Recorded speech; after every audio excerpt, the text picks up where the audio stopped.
سڵاوتان لێبێ خۆشەویستان.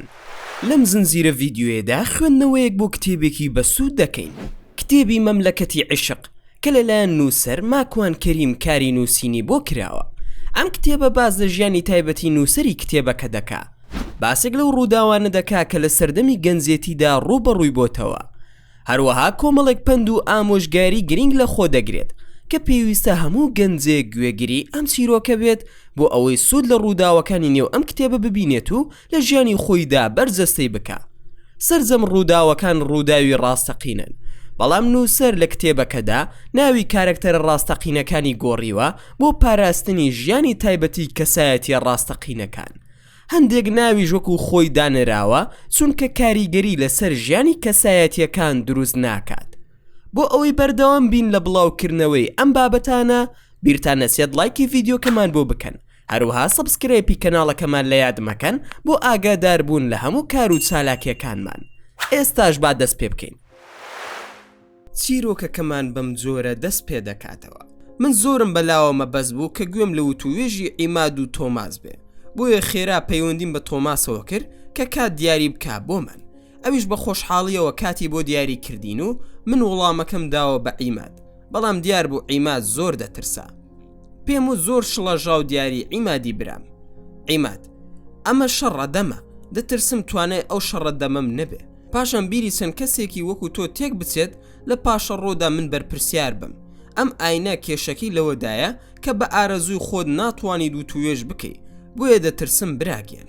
دەستی کرد بە گریان و باوەشی پێدا کردم و من ئەوەندەی تر خۆشەویستی عیمادم چووە دڵ، گەورەی و پاکی ئەو دینی ئیسلامم بۆ دەرکەوت، دڵخۆشیم دایەوە ئەو ئاەتەم بیرخستەوە کە دەفەرموێت کە خوای گەورە بە هەموو خەڵکی دەڵێت ئەگەر ئێوە لە گوماندان لەو قورئانەی کە بۆ پێغەمبەرمان ناردووە وەرن سوورەتێک وەک ئەو بنووسن کە هەرگیز ناتوانن، بۆ کۆتاییش هەر ناتوانن، بێگومان هەرگیز ناتوانن.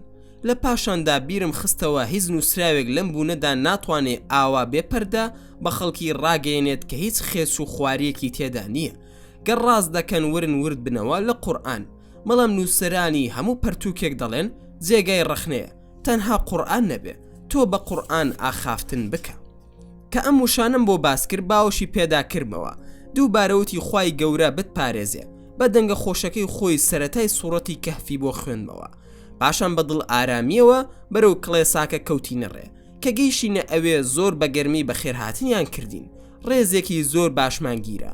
تۆماس ڕووی کردە من و بە پێکەنینەوەتی بزانین چی سەرنجی ڕاکێشاوی.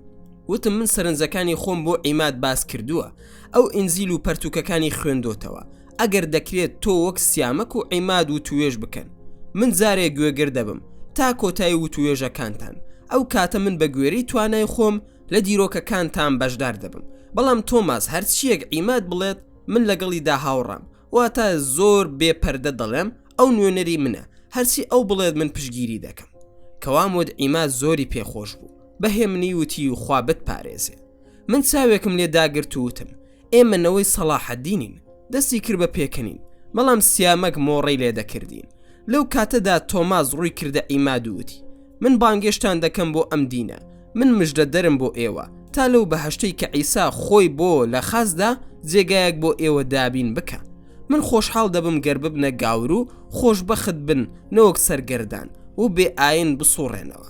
زۆربەی زۆری کوردەکان و عەرەبەکان لەسەر دەستی من بوون بە گاور، هیوادارم ئێوە چاو لەوان بکەن، ئێمە هیچمان ناوێ لە ئێوە، تەنها ناسنامەی ئاینی خۆتان بگۆڕن.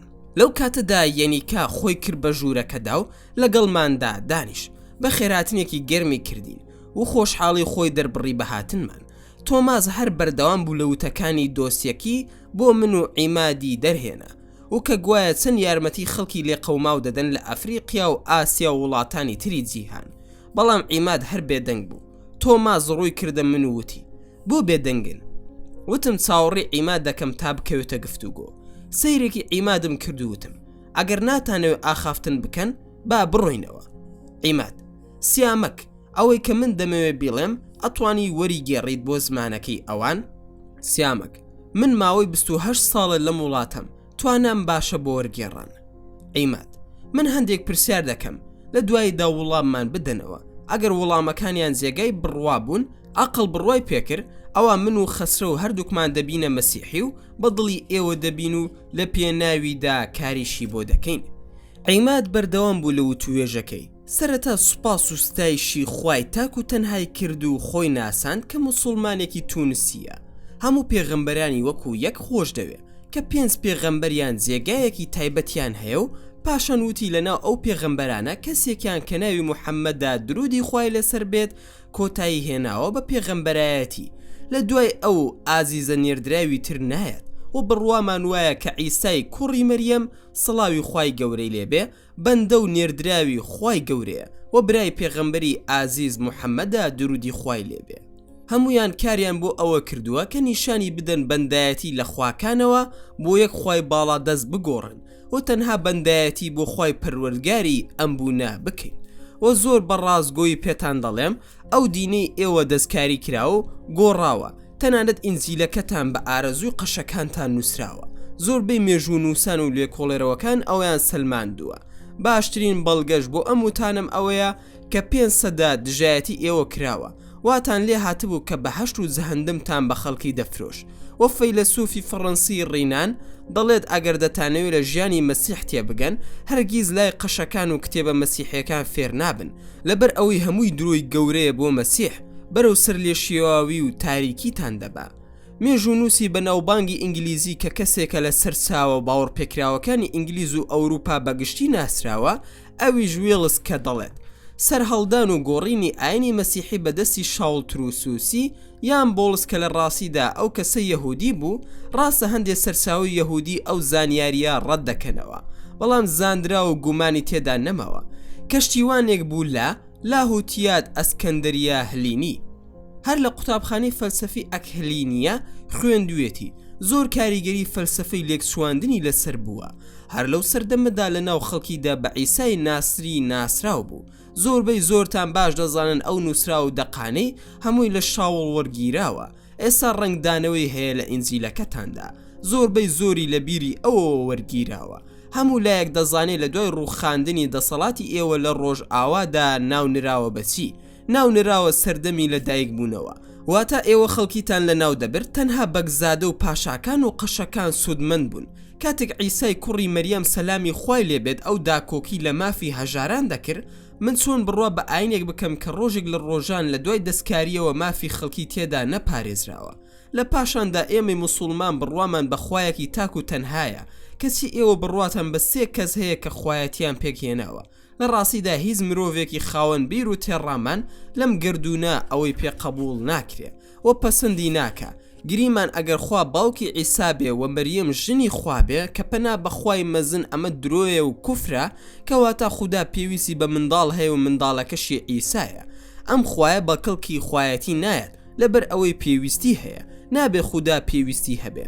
خۆ ئەگەر پێداویستدار بێت ئەوە خوا نییە، چونکە خودا واتە خودی خۆی هەموو شتێک دەبەخشێ و ئەمە جێگای بڕوایە، نەک خودایەک پێک هاتبێ لە کۆمەڵێک بەش.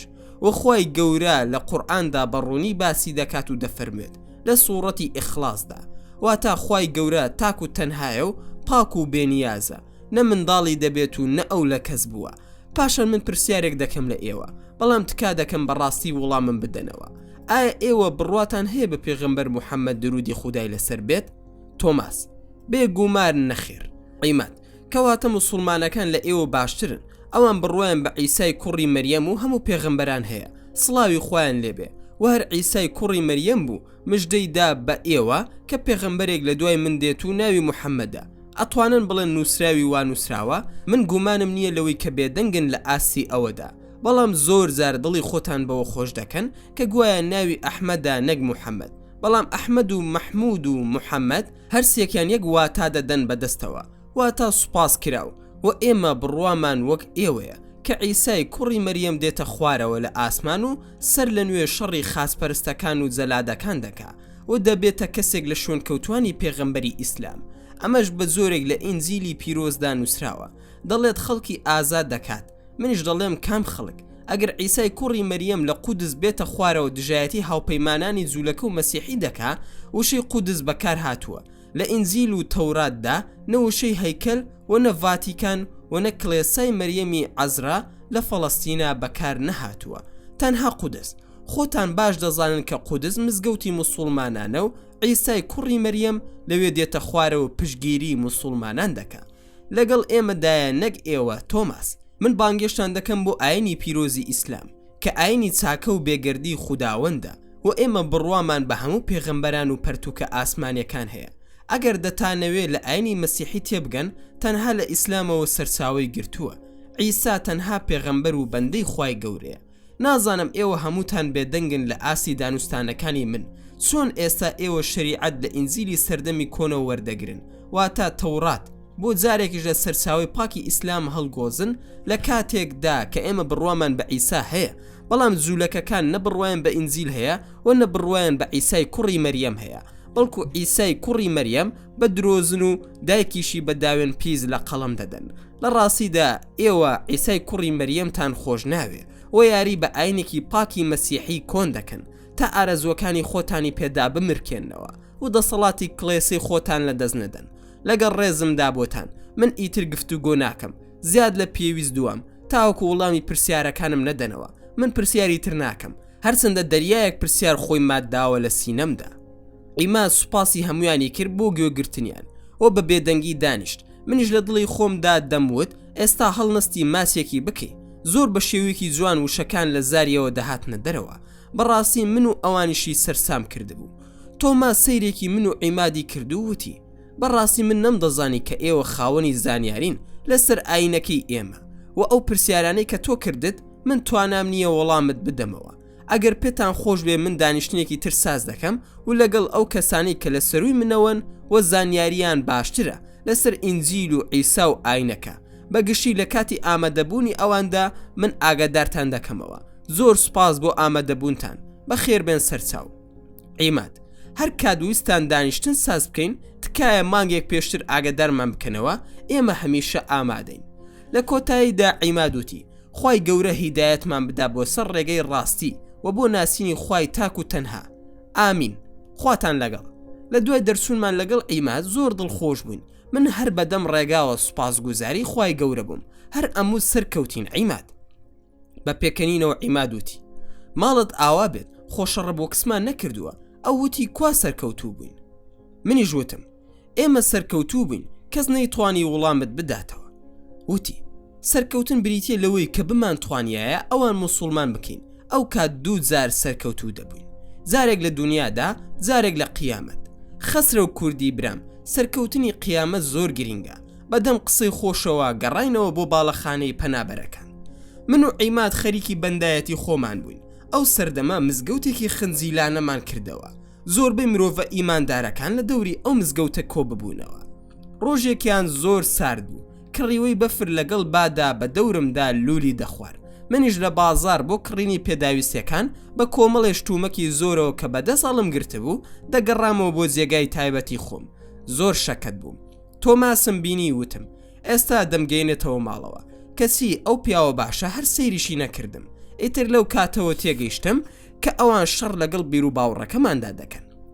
بڕیارمدا کە ئاینەکەی خۆم خۆش بوێت و هەرگیز نکۆڵی لێ نەکەم و دەست لە بەندایەتی هەڵنەگرم تا خوای گەورە ئاینەکەی خۆی سەردەخا. بڕیارمدا هەمیشە موسڵمانیشم خۆش بوێ و منیش بۆ سەرکەوتنی هەوڵ بدەم. تا ساڵێکش من و عیماد چاوەڕێمان کرد بەڵام ئەوان ئامادە نەبوون. ئێمەش لە دوای ئەو ساڵەوە ئەو شارەمان بەجێهێشت. من چووم بۆ ئۆسلۆ. چوینە ئۆسلۆ بۆ کارکردن. 3 کەس بووین هەمومان ڕەبەن بووین. هەر سێکمان چوینە شوقەیەک بەیەکەوە دەژیاین. ژیانێکی سادە و ئاساییمان هەبوو. لە ئێوارەیەکی ساردی ئەم سەهۆڵستانەدا خەم و خەیاڵ لە دەروازەی مندا خەریب و دەڕوایەوە. ڕەمەزانێکی زۆر خۆش بوو. دڵم ئارامی گرتە بوو.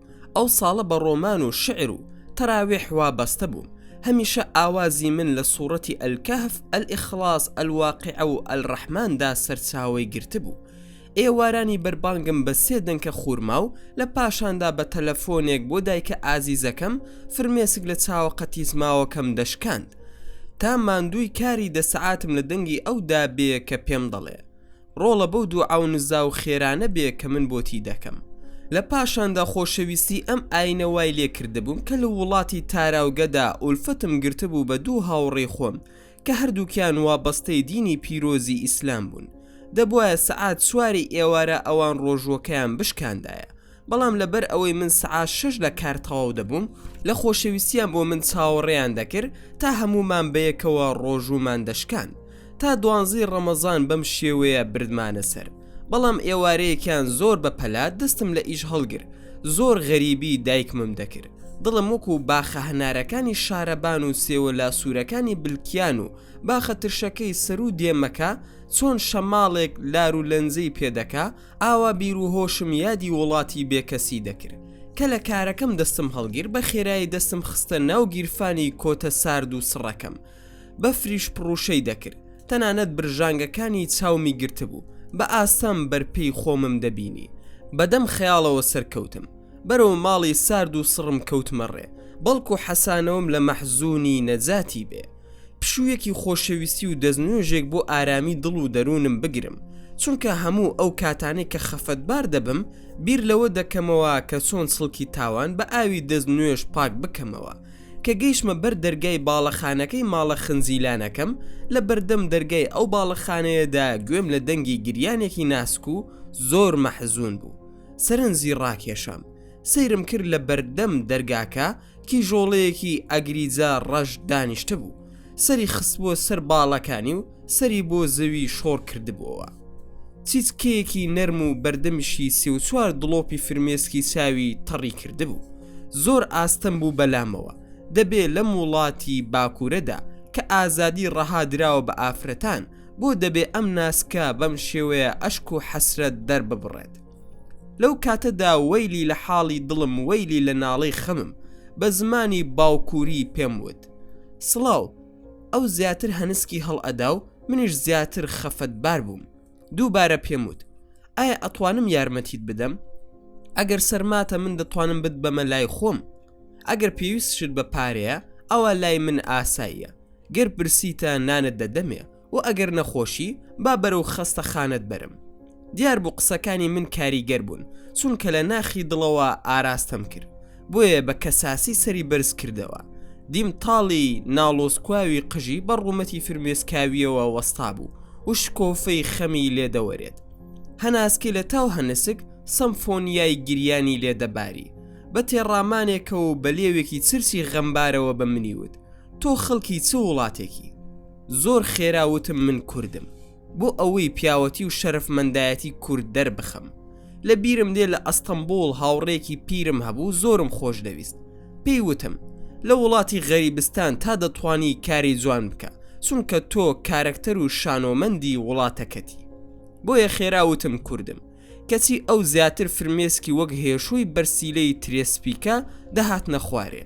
ئەو ناسکەش بە زمانی شیرینی کوردی پێیوتم: نەفرەت لە تۆ و لە وڵات و لە خاک و ئاوت. هەر کەمتیارێکی کورد بوو بە ناوی ئازادی دەواازەی لەشی منی ئازاد کرد.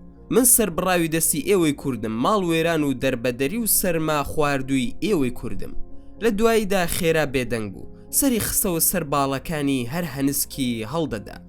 زۆر سەرسام بووم لە تووڕێی ئەو نامۆیە، ترسی ئەوەم لێ نیشت بوو گەر من خۆم تووڕەکەم هەوری ڕەشی ئەو زیاتر بێت و من هیچ لەو تێنەگەم. بۆیە کووردە ناموسی سرم شۆڕ کرد لە بەردەم ئافرەتێکدا، بەڵام بە دەنگێکی سامناک پێم وت: خوشکی خۆشەویست، تۆزێک هێ من بە، من تەنها مەبەسم چاکەیە و بە دوای خێردا دەگەڕێم، چونکە کەوتومە وڵاتێک خێر لە ناویدا زۆر ئاستەمە. لە پاش چاکە و پیاوەتی قسم پێ دەڵێیت، بە خراپی ناوی وڵاتە بێکەس و خامۆشەکەم دەبێ. خۆشت خەڵکی ئەویت گردنت ئازاد بێ لەبەرخوا، پاشان لەوانەیە دەردەداریان کردبیت. بەڵام ئازیز من لەم دنیا نەمبیست و نەمدیوە کە پەنجەکانی دەست وەک یەک بن.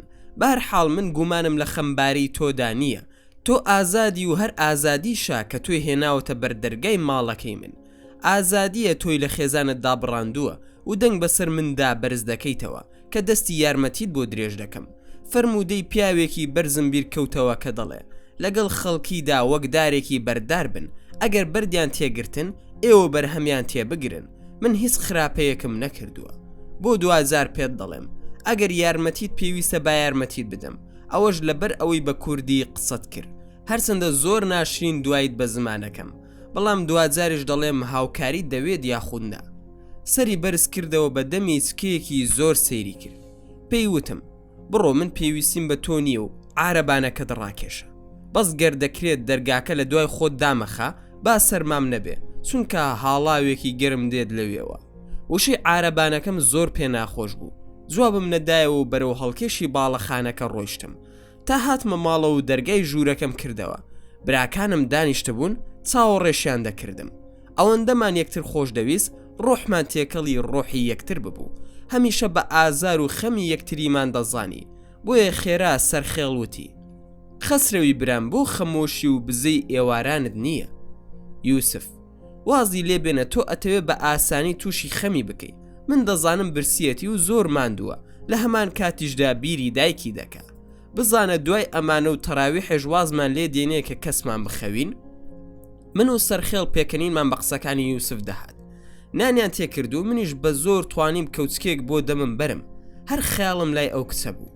زوو دەموت تۆ بزانە لێم پرسی ناوت چییە بۆ خۆشبەختی دەبوو ئەو ڕۆژەش من قاپ و قاساق بشۆم کە ناخۆشترین کار بوو بەلای منەوە وتیان هەڵسە ئەوە ئیزرائیل چاوەڕێتە لە بەردەمی سنگەکەدا بڕۆ بەلوعەی مردن بکەرە و لاشەی خۆت بشۆ کە سەیرم کرد زاهی قاپ شۆردن نەما بوو پرسیارم کرد ئەرێ برادەران زاهیمان نییە هەموو سەیری یەکمان دەکرد یوسف وتی ویستم بیکڕم لە یادم چوو ئەگەر دەتوانی لە زیاتی من تۆ پانتۆڵەکەت لە پێدایە با من خۆم نەگۆڕم ئەچی بیکڕیت خێراوتم بە سەرساو ئەوش سەرسام بوو لەو بیرەدا نەبوو کە بەو ئاسانیە من ڕازی بم بەڵام ڕازی بووم موگناتیسێک ڕای دەکێشم ئەویش ئەو کیژۆڵەی بەردەرگای باڵەخانەکە بوو کە چوومە خوارێت دیم ئەو جێگایە چۆڵ و هۆڵە زۆرم پێ ناخۆش بوو وەستام و هەڵوەستەیەکم کرد پرسییم لە خۆم ئەو هەڵوەستەیە چی بوو بۆ ئەو کیژە شەرمەزاریە بۆ تۆ دڵیشم دەیوت نابا بە تۆ دەتەوێت خێر بکەی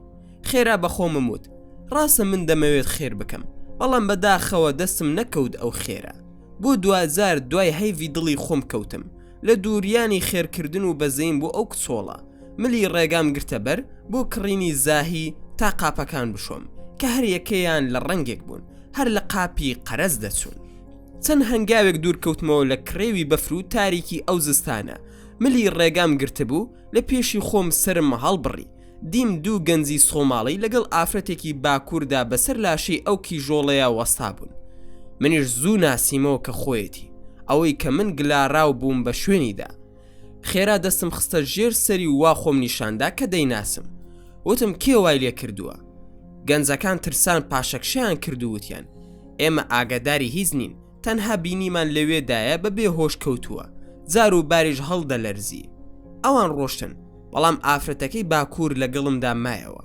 پێی وتم دەیناسی وتم بەڵێ ئەوی ژووتی ئەم ناسیاوەی تۆ کوردۆین هێڕۆین مۆرفۆین یان حەشیش ویان تلیاکی سادە بەکاردەهێنێ زۆر ترسام وتم تۆ باسی چی دەکەی ئەو هیچ لەمانە بەکار ناهێنێ بەڵکو تەنها تووشی نەخۆشی دەرونی بووە تۆزێ بێتاقەت بووە بە زەردەخەنەیەکەوە پێیوتم ئۆکەی منیش خێرا تەلەفۆنم کرد بۆ ئەمبولانس ئۆتۆمبیلی فریاگوزاری لە خۆشخانە ناو نیشانی جێگاکەم پێوتن پشتی ئەو کسەشم خستە سەر ئەژنۆم بە چاکی کۆتەکەی سەریم داپۆشی تا تۆزێک گەرم بێتەوە بەڵام بەداخەوە ئەمبولانس هەر نەگەیشت خۆم لە سەرماندا هەڵدەلەرزیم بێ ئەوەی کەسێک لێم بپرسێ ئەرێ کابرا لەگەڵ ئەم ئافرەتە چیتان بەسەر هاتووە تەنها بەلامدا تێدەپەڕین و زووش دەیانوت ئەی بێسارە وەک نەبینن دوو مرۆڤی ڕۆحانی بین تەنها خۆمان بەلای یەکترەوە ئاراممان گرت بێت زووش لە دڵی خۆمدا دەموت بڵێ ئەم ئافرەتە ڕاز بکە ئەمە تلیاکی بێت هەر لە دووڕیانی دڵی خۆمدا مابوومەوە و دەموت خێر کە خێر ئەمە پێویستی بە تۆیە هیچ نەبێ کووردە هاوڵاتی خۆتە ئافرەتیشە ئاگادار بە لە پڕ لولەی ئۆتۆمبیلی ئەمبولانسم گوێ لێ بوو هەستامەوە ڕوون کردە ئەوان بەدەستم سرنجی خێرایی ئەوانم ڕاکێشا بۆ ئەوەی زوو بگەنە لامان گەیشتن و بە چاپوکی هەڵیان گرت و لیان پرسییم بۆ ئای لێ هاتووە وتم نازانم بەس ئەوەندە دەزانم کە ئەمە کووردە و خەڵکی وڵاتی منە تەنها حەزم کردووە یارمەتی بدەم دەتوانم لەگەڵتان بێم بۆ یارمەتی ئەو نەوەک زمان نەزانێت تا یارمەتی ئەویش بدەم بەو شێوەیە ڕازیم کردن وتیان باش لەگەڵ تەرمی بێهۆشی ئەودا کەوتینە ڕێ تا گەیشتینە جێگای مەبەست کە نەخۆشخانە بوو بە منیاوت ناوی چییە؟ وتم نازانم وتیان بگەڕێ بزانە ناسنامەکەی پێ نییە دەستم کرد بە گیرفانیدا یادداشتنامەیەک لە گیرفانیدا بوو. لە یادداشتنامەکە نووسرا بوو: ترێت جەمال فەرەج، لەگەڵ ژمارەی دەستی یەکیدا. خێرا تەلەفۆنم کرد بۆ ئەو ژمارەیە، زەنگی ئەو ژمارەیە لە گیرفانیدا لێی دەدا. ئەیتر بۆ 2000 گومانم نەما کە ئەمە ناوی خۆیەتی و تەنها 50 کڕۆنی نەرویجی تێدا بوو لە بینی یادداشتنامەکەدا. تا سەعات 8 شەو من لە هۆڵی چاوەڕێی ترێم دەکرد. دەموت ئاخۆ دەبێ نەخۆشیەکەی چی بێ، یاخۆت ئەم بێچارەیە تووشی چی بوو بێ. پەرستارێک هاتە لام و وتی ترێ پێویستی بە کەسێکە لە ژوورەکەدا بێ. ئەو بە ئاگا بوو. لێم پرسی حاڵەتەکەی چییە؟ وتی ئەمە ئیشی من نییە پێت بڵێم. منیش وتم باشە.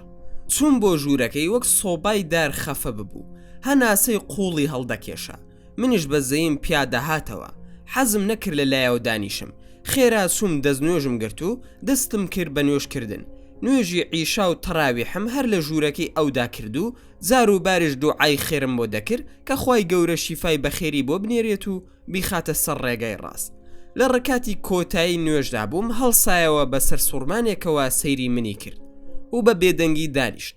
هیچی نەوت تا من لە دوعا و وردەکانم بوومەوە. منیش خێرا هەڵسامە سەر پێوتم: خوشکی ئازیز، سڵاوی خوا لێبێ، شکور بۆ خوا باشیت، حەز لە چی دەکەی بۆت بهێنم؟ من کە لێرم تەنها دەمەوێت خزمەتی جەنابتان بکەم لەبەر خاتری خوا. لە بیرشن نەچێت، زۆر دوعام بۆ کردویت کە خوای گەورە شیفای بەڕەحمت بدا و چاک بیتەوە. جا چیت دەوێ بۆت بێنم؟ ئیتر زۆر بە کەمی خۆم پیشاندا بۆ ئەوەی پەردەی شەرمی بشکێت و بە ئاسانی قسەم لەگەڵ بکە.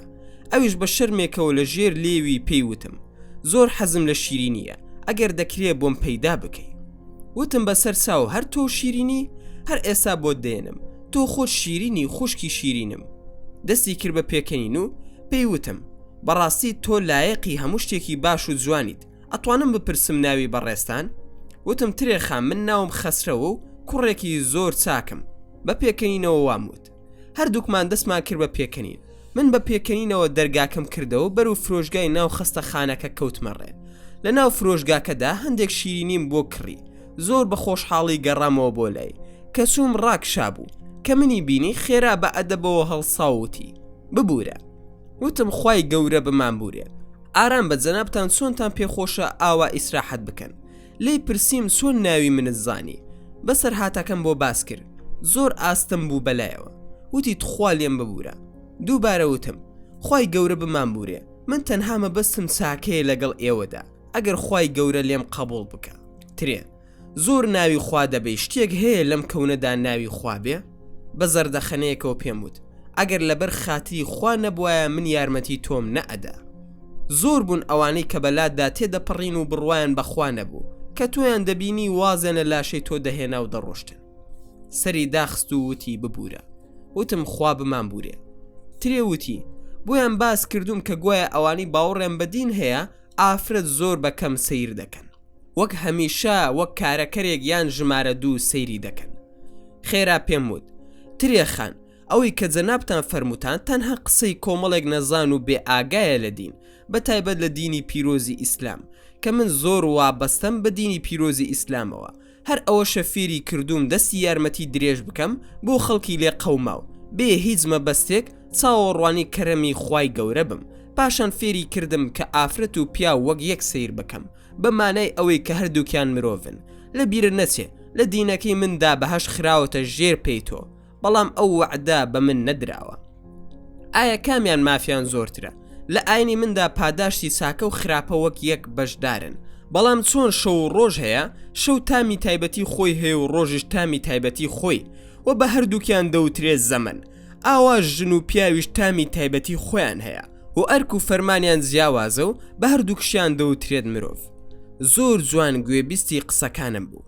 خێراوتی: بەخوا ڕاستە، تا کاتێ لە وڵاتەکەی خۆم بووم منیش وابەستە بووم بە ئاینەکەی تۆ. زۆر باش بوو، ڕێز و حورمەتێکی زۆر باشم لە ناو خەڵک و کەس و کاردا هەبوو، بەڵام بەداخەوە هەموویم لە دەستدا، وا بە تەنها لە ناو ئەم جێگایەدا بێ کەس کەوتوم و گۆرانی بۆ تەنهاییم دەڵێم.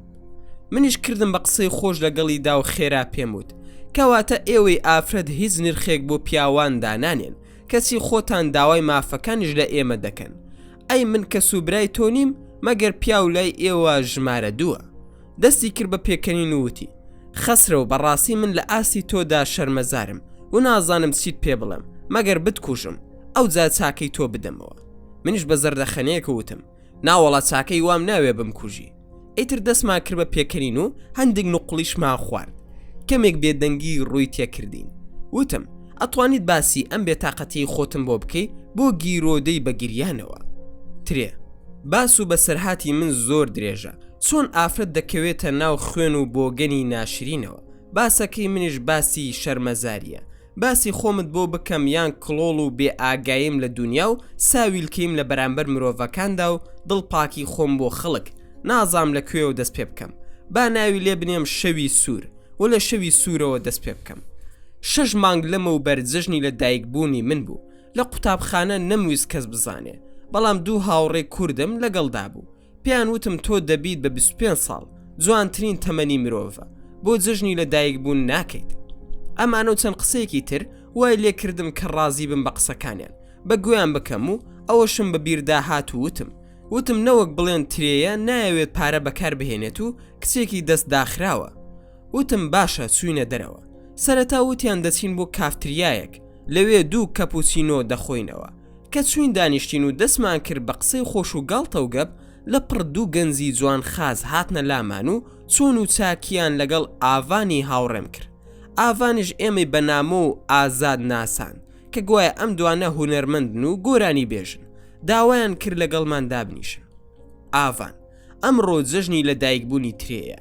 هەمویان پیرۆزباییان لێکردم بەڵام ئازاد زۆر بە شێوەیەکی سیر تەماشای منی دەکرد و وتی هاوڕێیان ئەگەر پێتان خۆشە وەک دیارەیەک بۆ ترێخان پێم خۆشە من بانگێشتان بکەم من خاوەنی ئەم مێزە دەبم. بە بەردەوامی ئەم قسەی دووبارە دەکردەوە و وای لە من کرد کە ڕازی بم. زۆر سرنجی منی بۆ لای خۆی ڕاکێشە و خێرا باسی ئەدەبیاتی کرێکاری کرد لەسەر ئازادی مرۆڤ بە تایبەت ئافرەت.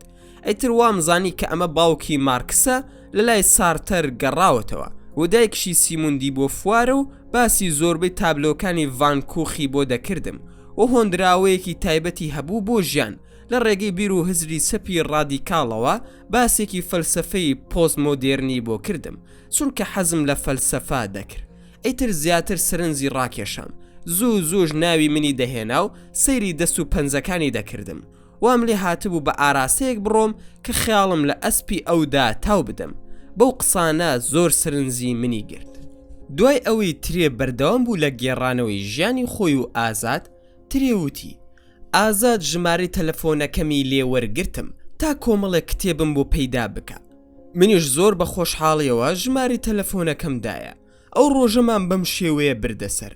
بە هەفتەیەک دوای دانیشتەکەمان لە کتێبخانەکەیەوە تەلەفۆنی بۆ کردم ئەگەر دەکرێت من ببینێ چونکە کتێبی باشی بۆ پەیدا کردبووم بۆ ئەوەی بمداتێ.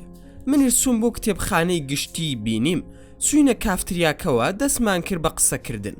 زۆر باسی ئازایەتی ئافرەتی بۆ کردم. تەنانەت وام لێ هاتبوو وام دەزانی ئافرەت سەرکردە و شای هەموو بوونەوەرەکانە لە ڕووی ئازادیەوە بۆیە زۆر بە لێزانانە منی هەڵخەڵەتان و بە شێوەیەک منی کردا پەیکەری ڤینۆس و خۆشی کردا بەندەی من.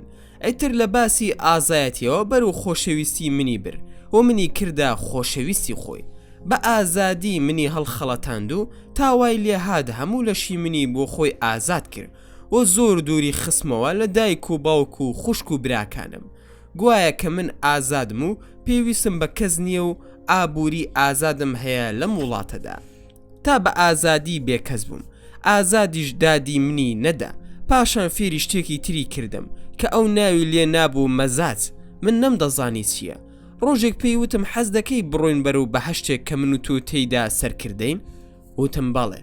پێی وتم بۆنی ئەو سپیایە بکە و نزیکی بکەرەوە لای لوتت بزانە چەندە جوان مەزاجت خۆش دەبێت و هەرچی وت منیش کردم تا بە ئازادی ڕیسوای کردم. لە کۆتاییشدا فڕێی دامە سەرزادە و تۆش وەک شتێکی فڕێدراوی سەرزادا منت هەڵگرتەوە. تۆزێک منت تەکاندووە لەوانەیە تۆش سوودێکم لێ وەربگری. کەوای وت زۆرم پێ ناخۆش بوو بەڵام هیچ قسەم نەکرد.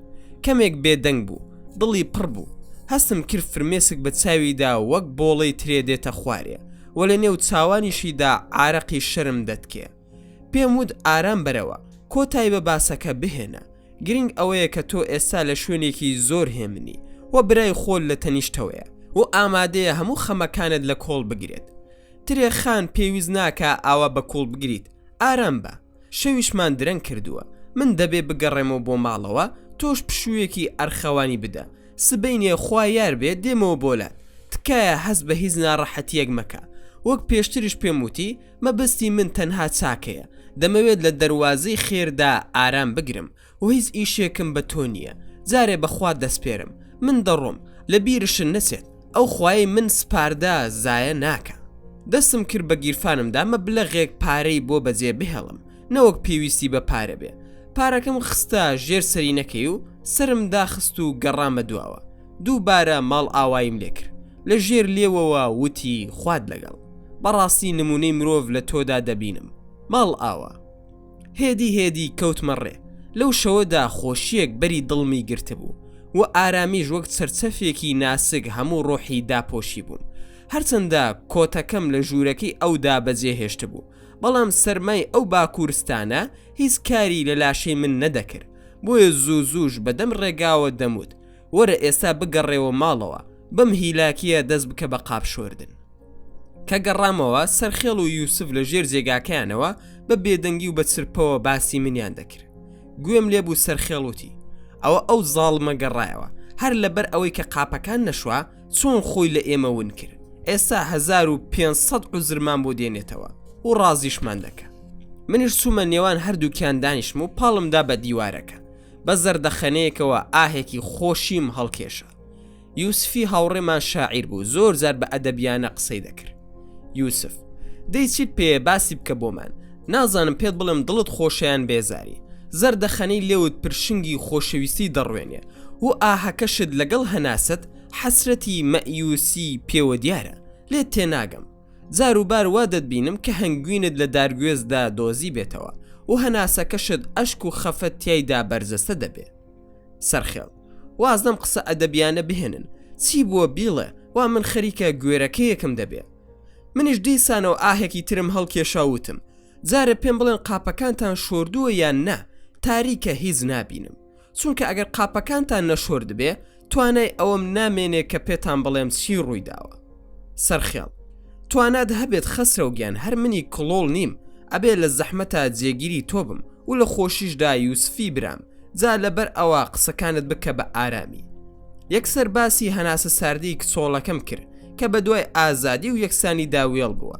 ئازادی وەک زەنەقوتەی بێدایک برسی کردووە، وەک منداڵانی بێسەرپەرش کە هیچ هەستێکی نەبێ بۆ ژیان، یەکسانی ڕقی کردبووەوە تا لە هەوری دنیادا وەک ئاوێنە بە مەلولی خۆی لەسەر شەقامی ئەم وڵاتەدا دەبینیەوە، وەک بوخچە و پریاسکەی ژنە لادەی تەلاقدرا و لول کرابوو لە بەردەم دەرگایەکدا بە چیسکەوە بوخچەکەی ڕۆحی دەمی کردبووەوە، پریاسکەی نانەکەی کە ڕووی کردبوو، هەناسی وەک بە نەخوێنی شەڕواڵە پیسەکان ڕوابووەوە لە نەنگێز ببوو، هەرەز ماتی کردبوو، بورانەوەش وەک هاوسەری دەستی لە ملی ئەو کردبوو، خۆشی لێ ببووە دێوەزمەیەک، ئەو چۆلەکە و پەپولانەی کە خەیاڵی بەهەشتین بەسەر سەریەوە وەک مۆرفین و کۆردۆین سەمایان دەکرد، تلیاک و حەشیش ببوونە ئەسپی سپی باڵدار بەرەو زەبەلاحێکی بێبەزەی هەڵی دەگرت و دەیبرد بۆ لای کەسێک کە بە سحری وتا وای لێ کردبوو لە بەردەمیا وەک یوسفی کەنعان خۆی نیشاندا.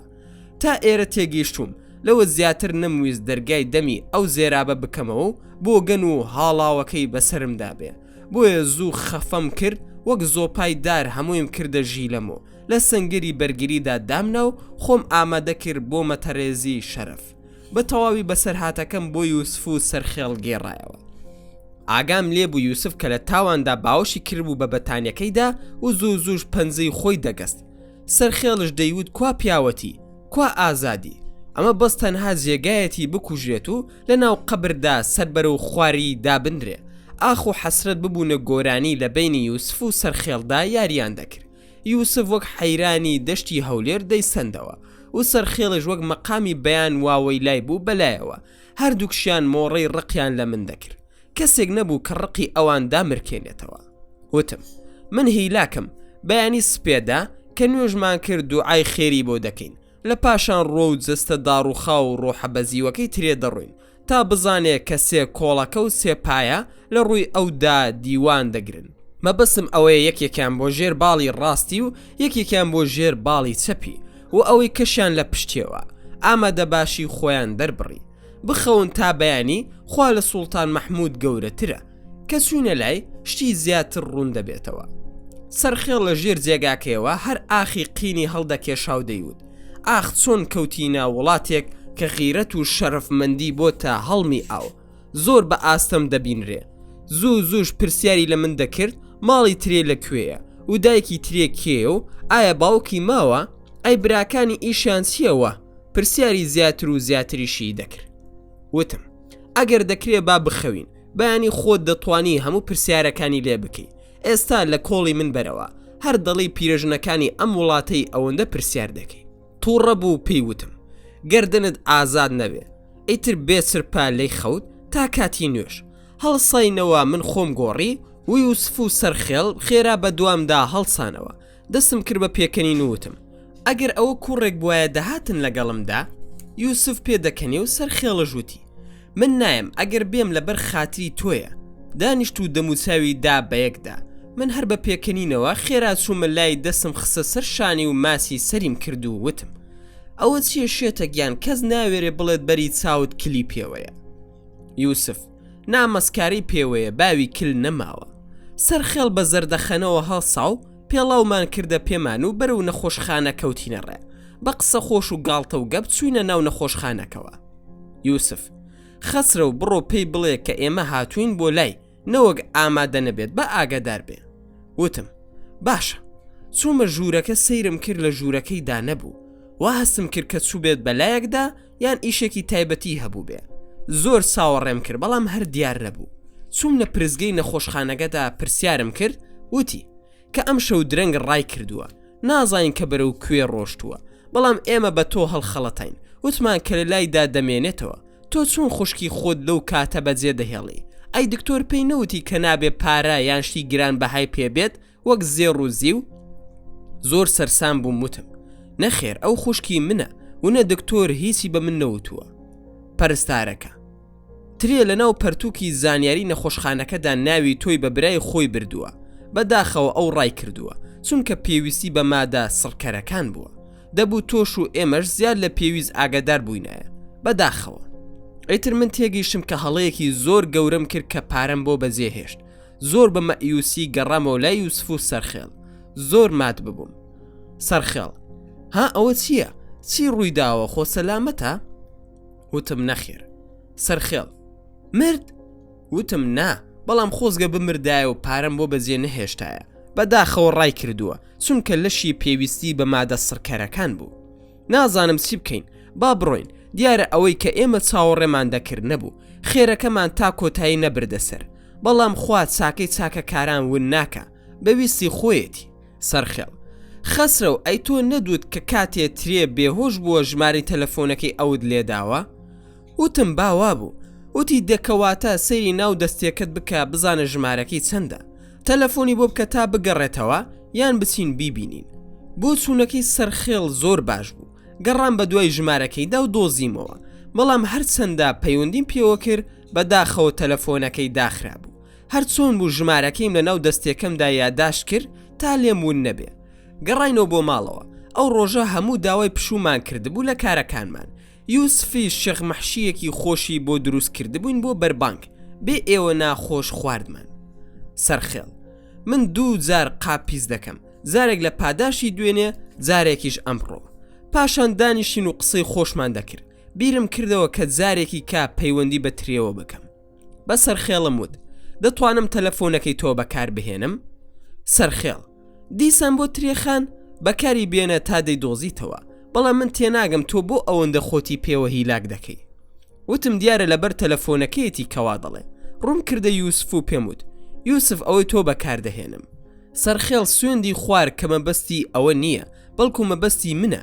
دەیەوێ ئارام بم و خۆم وابەستەی نەکەم تا ژیانم وەک جاران بە ئاراسەی سادە و ساکاری خۆیدا بڕوە. سەرخێڵ خۆم و دەستیەکەشم لە خزمەتت داین. هەموو جارێک بە من دەڵێت شێتە ئارام بە بەڵام ئەم جارە سڕی منە پێت بڵێم لە من شێتتر ئارام بە. دەستمان کرد بە پێکەنین و دەستێکیم دایەوە دەستی سەرخێڵ و وتم ڕاست دەکەی پێویست ناکە ئەوەندە سەر ئێشە بۆ خۆم دروست بکەم با کۆتایی بەو باسە بهێنین خی گەورە بمان پارێزێ س دنیایە کە تێیکەوتوین برای من تێناگەم ئەو کەسانەی کە باسی ئازادی ژن دەکەن دەیانەوێت ئافرەت بکەنە کەرەستەیەک بۆ خۆشیەکانی خۆیان کە باز لە ئازادی ئافرەت دەکەن دەبێت ئافرەت خۆی دان نەپۆشێ ئەمەش لەبەر ئەوە نییە کە مافی ئەوان زیاد بکەن بەڵکو لەبەر ئەوەیە کە ئارەزۆ شەهوانیەکانی خۆیانی پێدامرکێنەوە هەمیشە ئەو پیاوە شەهوانیانە یان ئەوانەی کە سەرمایه‌داری گەورن دەیانەوێت ئافرەت بکەنە دارستەی خۆیان سەرخێڵ چۆن من لێت تێناگەم دەتوانی بۆمان ڕوون بکەیتەوە وتم برای بەڕێزم کاک سەرخێڵگیان کاتێک کە باسی ئازادی دەکرێت بۆ ئافرەت دەیانەوێت ئافرەت ئازاد بێت نەک لە بەرامبەر خۆیاندا وەک مافی مرۆڤ بەڵکو ئازادی لەشی دەکەن بۆ نمونە کاتێک شۆڕشی ئافرەتان کرا لە شیکاگۆ لە ئەمریکا بۆ ئەوە نەبوو کە ئافرەتان ڕزگار بکەن بەڵکو جوولەکەکانی شیکاگۆ دەیانویست ئەو کارخانەیە ئیفلاس پێبێنن کە زۆربەی زۆری ئافرەتان ئیشیان تێدا دەکرد بۆیە دەیانویست لە ڕێگەی ئەوانەوە کارخانەکە بخەنە ژێر دەسەڵاتی خۆیان کە مەسیحیەکان سەرمایەیان تێدا کۆکردبووەوە بۆیە ئەو شۆڕشیان ناونا شۆڕشی ئازادی ئافرەتان هەر لەو کاتەوە سەرمایەداران ئافرەتیان کردە داردەست بە ناوی ئازادیەوە توانیان مۆنپۆلی لاشەی ئافرەتان بکەن ئێوە دەزانن نووسینەوەی مافەکانی ئافرەت چەند ئافرەتێکی سۆزانی نووسیویانەتەوە یوسف چۆن بزوتنەوەی ئافرەتان کە دامەزراوە بەپێی فرهەنگی زیهانی نوێ کە لە هەناوی قوتابخانە سەرمایەداریەوە سەرچاوی گرتووە دەگەڕێتەوە بۆ سەردەمی ڕێنەسانس یەکەم جار لە جارنامەی ئافرەتێکی داوێن پیس کە ناسراوە بە ئۆلیمدی ژۆژیە فەڕەنسیە و لە ساڵی 1991 هاتووە پاشان لە 17 مادە پێک هاتووە یەکەم کەس کە ڕاوی کردووە ئافرەتێکی وجودی خێزانی سارتەرە بە ناوی سیمۆندی بوفوارە کتێبەکە بە ناوی ڕەگەزی دووەم نووسراوە پاشان ئەم بزوتنەوەی ژنانە نەهامەتیە بۆ ئافرەت لە سەدەی 19دا ئەم یەهودا پیسانە جم و جۆڵێکیان پێ دروست کرد لە ئەوروپا و ئەمریکا و ناڕەزایی و تا چەند کۆرس و سیمینار و شتی لەو بابەتیان بۆ گێڕا و دوای لەگەڵ گەشەی مارکسیەت و شۆڕشی ئۆکتۆبەری 1970 زۆر گرنگی پێدرا لەلایەن مارکسیەکانە و لە سەدەی 20دا لەبەر کۆمپانیا گەورەکان بۆ دەستەبەرکردنی کارێکی زۆرتر و هێنانە دەرەوەی ئافرەت لە ماڵەکانیان بە پارەی کەم ئەو ڕاپەڕینە سەرتاسەری پێ هەڵسێندرا کە لە ئێرلنداوە دەستی پێکرد تا ئوستورالیا داوای ڕێزگرتن و مافی سیاسی و کۆمەڵایەتی دەکرا کە بە درێژایی مێژووی ئیسلام ڕێز و حورمەتی لە ئافرەت گرتووە لە هەموو کایەکانی ژیاندا بەشداری پێکردووە مەگەر هەندێک پۆستی دژوار و سەرەکی نەبێ لەبەر سۆز و هەزناسکی ئافرەت لە هەندێک پۆست دوور خراوەتەوە لە بەریتانیا بە هەمان شێوە ئافرەتێکی دەمشڕ و داوێن پیس بە ناوی پانگ هریست کە لەبەر جوانی و شەدەلاری کچەکانی کە زیاد لە 19 کچی هەبوو هیچی کچی خۆی نەبوو بەڵکو ئەو ئافرەتانە بوون بۆ لەش فرۆشی بەکاردەهاتن پیاوانی شەهوەت بازش بۆ خاتری جوانی و تێری حەزی خۆی و ماساوکردنی لە بەردەم ئافرەت بزوتنەوەکەیان بە ناوی کچەکانی میسس پانگ ناونا لە ساڵی 1969 مافی ئافرەت درا کە تەنها مافی دەنگدانیان هەبێت ئەویش ئافرەتی سپی پێس ڕەش پێس هەر حسابی بۆ نەدەکرا بۆ پیاوەکانشیان بە هەمان شێوە ئەویش لە 1920 لە دەستوری ئەمریکی بووە قانون بڕیاری لەسەر درا و تۆمار کرا لە نیوزلەندا لە 1993 لە ئوستورالیا لە 1902 لە نەرویج و سوید و دانیمارک 1903 لە کەنەدا 1970 لە بەریتانیا و نەمسا و پۆڵندا و مەجەر و چیکۆسلۆڤاکیا و رووسیا 1970 بەلجیکا 1945 بۆ زانیاریت وڵاتی سەرمەشقی ئەلمانی کە فەڕەنسایە 1946 تەنها مافی دەنگدانیان بەخشیە ئافرەت دوای هەر یەکە مەدرسەیەکی دروست کرد بە ناوی قوتابخانەی شوعیەت سۆسیالیستەکان لیبراڵ و دیموکراسی و مەدرسەی ئاینی جوولەکە و مەسیحی کە مەسیحی و جوولەکە ئافرەت بە ڕۆحی پیس دەزانن بۆ خزمەتی پیا و دروست کرابێت ئەمە مافەکانیانە بەڵام بەخۆیان نازانن کە مافیان تەنها لای پیا و ڕوودکردنەوەیانە بۆ حەزی پیاو لە ئیسلامدا مافی ئافرەت لە سەردەمی خەدیجەوە ڕەحمەتی خوای لێبێت دەست پێ دەکا کە سەروەت و سامانی خۆی بۆ پشتیوانی هاوسەرەکەی دەخاتە کار و یەکەم شەهیدی بۆ خەباتکردن سومەیەیە ئەیتر ئەمانە سەرمەشقی ئەم پەیامن یەکەم پاسەوانی ئافرەت عیمارەیە یەکەم مفتی خاتو عایشەیە ڕەحمەتی خوای لێبێ یەکەم بەرپرسی حەزبە ئافرەتە خەولە یەکەم دەنگی ئۆپۆزیسیۆن ئافرەتە لە ئیسلامدا کە هەڵسایەوە بەدەم عومەری کوڕی خەتابدا وتی تۆ ناتوانی دەستنیشانی مارەییمان بکەی، زۆرتر لەم باسانە. هەروەها بۆیە لە جێگا گشتیەکاندا ئافرەتە جوانەکانیان دادەمەزران بۆ ئەوەی جێگای سەرنج بن بۆ پیاوە شەهوانیەکان و کۆکردنەوەی سەرمایە بێ بۆ پیاوە دەوڵەمەندەکان. باشە بۆ سەرپۆش بووە بە مۆرکی ئیسلام. من پێم وایە ئەوان تەنها دەیانەوێت ئەو حورمەت و ئازادی و خۆشبەختی کە ئیسلام داوێتی بە ئافرەت بیپوکێننەوە تا ڕۆژ لە فەرهەنگی ئەواندا نەمێنێ و لەبەر شەهوەتی خۆیان ئافرەت ئازاد بکەن. بەڵام چۆن ئازادیەک کە ئازادی بێت تەنها بۆ کڕین و فرۆشتن و لە تەنیش کاڵاکانی خۆیاندا بازرگانیان پێوە بکەن. ئەم داپۆشینە تەنها لەسەر ئیسلام کراوە بە ماڵ. کەسی بە هەمان شێوە لە ناو هەموو ئاینەکاندا ئافرەت نابێت ڕوود بێ بێزگەل لە ئاین لە فەرهەنگی زۆربەی زۆری وڵاتاندا بە تایبەتی فەڕەنسا سەرپۆش باو بووە، تەنانەت بۆتە مۆدیلێکی جوانی خۆیان کە پێی دەڵێن مۆدێلی لەسکی فەڕەنسی. پێش هاتنی ئاینی ئیسلام لە کللتور و فەرهەنگی میلەتاندا هەمیشە ئافرەتان داپۆشراو بوون تا ئەو کاتی شۆڕشەکەی شیکاگۆ کرا تەنها بۆ ئازادکردنی لەشی ئافرەتانی دنیا بوو. بۆ نمونە ئەگەر بگەڕینەوە بۆ پێشینەی گەلی کورد ئەوان هەردەم داپۆشراو بوون زیاد لە پێویست، بەڵام ئیسلام هات تۆزێک ئاسانتری کرد چونکە ئەو وەختە سەر و فێست و کۆڵەوانە و چارشی و یان عەبایان بەکاردەهێنا. خۆ ئەگەر سەیری سەر و فێز بکەین زۆر گران بوو بەسەر ئافرەتانەوە. بە هەر زۆرێک بێت ئەمانە دەیانەوێت ئافرەت وەک ترێ لێ بکەن، هەمیشە وەک لۆتیەکان دەهۆڵێک و مەیمونێک بە دوای خۆیان دەخەن. دەڵێن ئیسلام دوو ئافرەت بە شاهیدێک قبول دەکا. ئەم قەوانە ئەوەندە لێدراوە کورد وەتەنی قەوانەکەیان سواوە. دەتوانم بڵێم کە ئافرەت لای ئێمە شازادە و ئێمەش خزمەتکاری ئەوانین. بەڵام بەداخەوە زۆربەی زۆری ئەو ئافرەتانە لەمە تێناگەن و نازان کە ئەوان مامۆستا و بنیادنانی خێزانن. خێزان لە ڕووی ڕەوشتەوە لە ئەستوی ئەوەندایە، کەسی داوای مافەکانیان لە پیاو دەکەن.